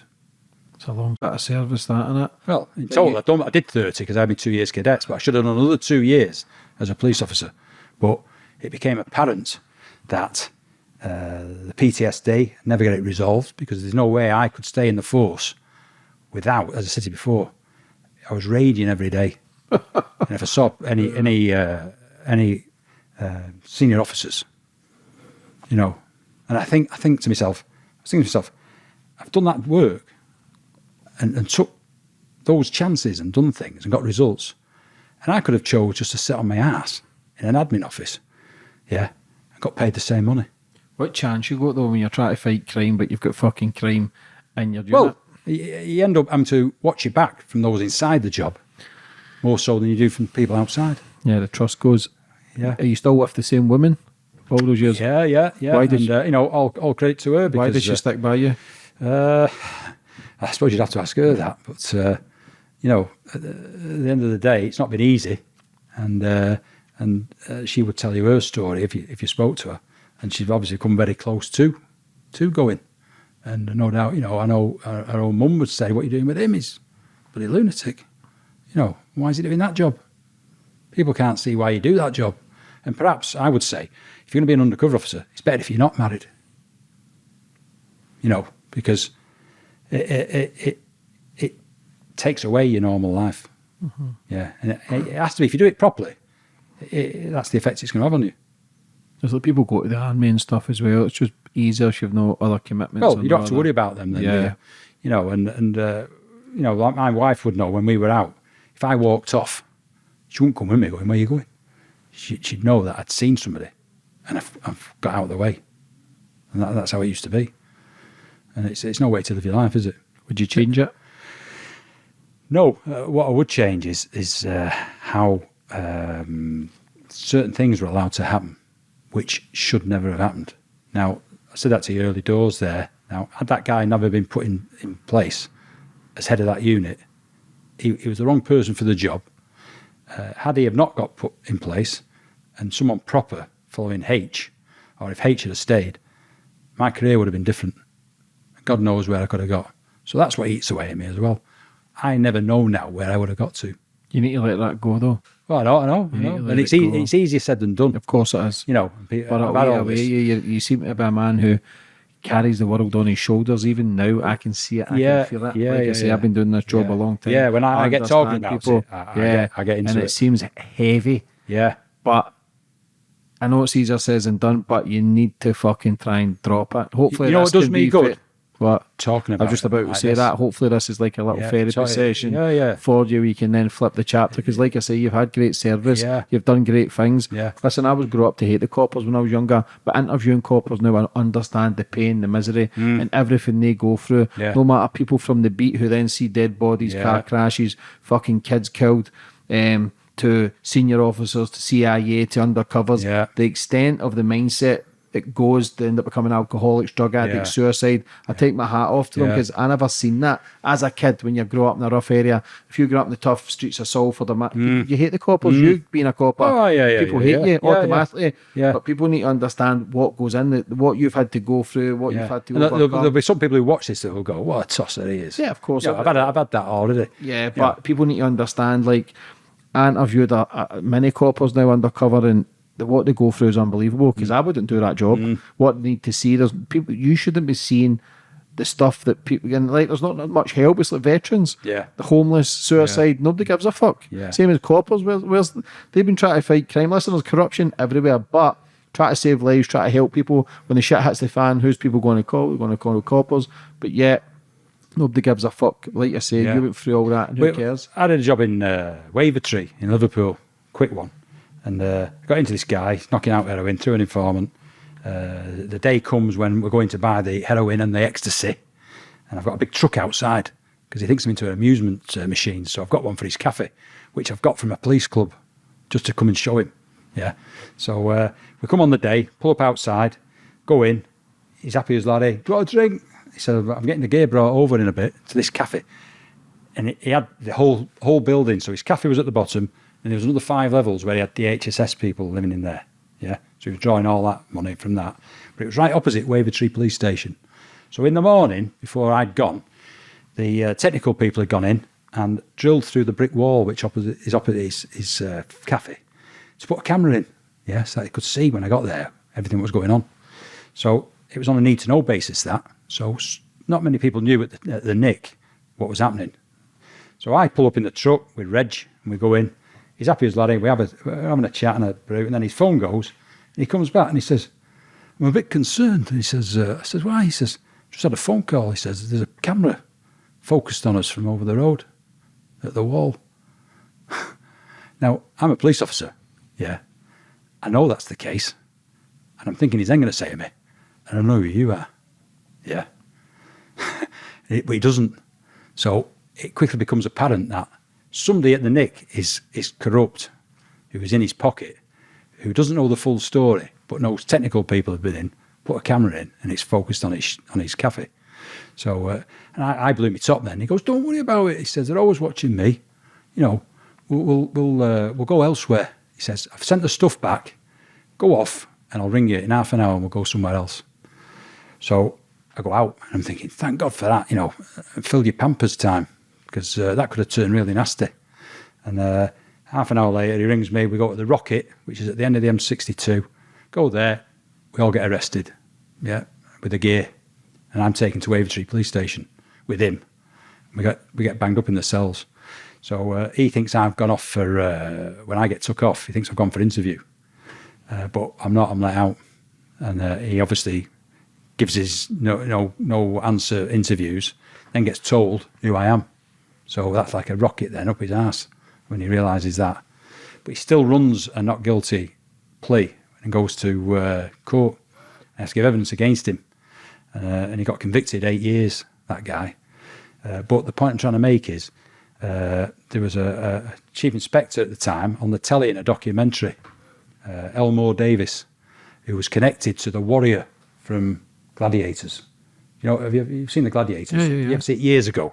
Mm-hmm. There was a guy called the Warrior, and he lived with him, this Elmore Davis, and he wanted the superintendent's promotion. And while they're doing this documentary on the drug squad in Liverpool, he gets a phone call, and he's told he's not got it. And his answer on the phone on the documentary is, "Fuck him," he says, because he's not got that promotion. He was corrupt. And what they did eventually with him is they put listening devices in through the roof of his flat to hear what he was doing. And he was connected to like Curtis Warren, who was a big player in Liverpool. Yeah. And I reckon whoever that was who made that phone call that day was connected to him, because he's connected and in the pockets of all these drug dealers in Merseyside. But that could have turned really nasty, you know, and that's the sort of thing you're up against when I said about keeping things tight in an undercover unit. If you start telling all and sundry, like Seddon did, and letting things lapse, you're putting people who are doing the job in peril. So where is he now? You won't believe this. He now lives in Australia. And how's he got there? He's got citizenship, and he has convictions. It's 26 convictions for deception. So how's he got it? So he's just over there. Is he working or anything? He's over there, yeah. Is he working or anything? He's some director of a packaging company. That's mad. How are you feeling today? Well, now, you know, I've come here and talked about this. It's great to talk about it, but I'll never get over it. Mm-hmm. You know, because I don't think you will. You're very stubborn. My life was ruined. Yeah. Life was ruined. Are you bitter about it? Well, I am, yeah. If if I'm answering that hand on heart, I can't say any other, because, you know, I wouldn't be here otherwise. You know what I mean? You're still dressed like a copper. No, I just come in this today because I've seen some of you people you've had on. Well, like, right, scruff bags. So That's including I'll me today. I'll lift up the level a little bit. It never started off with a good vibe with all the fucking deaths and misery that you've been through. But Garry, turn up smart. Yeah, I appreciate that. But for anybody watching, I know you've battled with PTSD and your struggles yourself. For anybody in their life a struggle right now, what advice would you have for them? Well, you've got to go where your heart takes you, because, you know, some people might say leave things alone, but will that do you more harm if you do that? You know, I'm telling you personally, if I hadn't have done what I've done now, I'd be worse. I might even kill myself. Did you think about that? Yeah. Yeah. Because my life came to an end. And I'm looking at what happened to him. When I heard him, he'd gone off to Australia on an anti-corruption inquiry. He's been like lauded, isn't he? How you feeling then? All good today? Yeah, great. Your book, so Yeah. this was given the green light as well? So eventually I had problems getting that out. And they tried to put a court order on me bringing it out. So I had to change certain things in it. But I still got to name the main players. So I name all those concerned. Seddon, Dave James, head of the CID. And believe me, everything that's in that book is true. And if anybody wants to come out and say it isn't, I'll take you to task on it. Gary, would you like to finish up on anything else? No, I just want to thank you for giving me the opportunity to come today. You know, very therapeutic for me, as I've already said. So to come and speak about it. But the main thing is to actually meet you. Listen, Gary, I wish you all the best for the future. Good luck with the book. And like I say, nothing but luck for you. I wish you just take care and God bless. That's great. Thanks very much.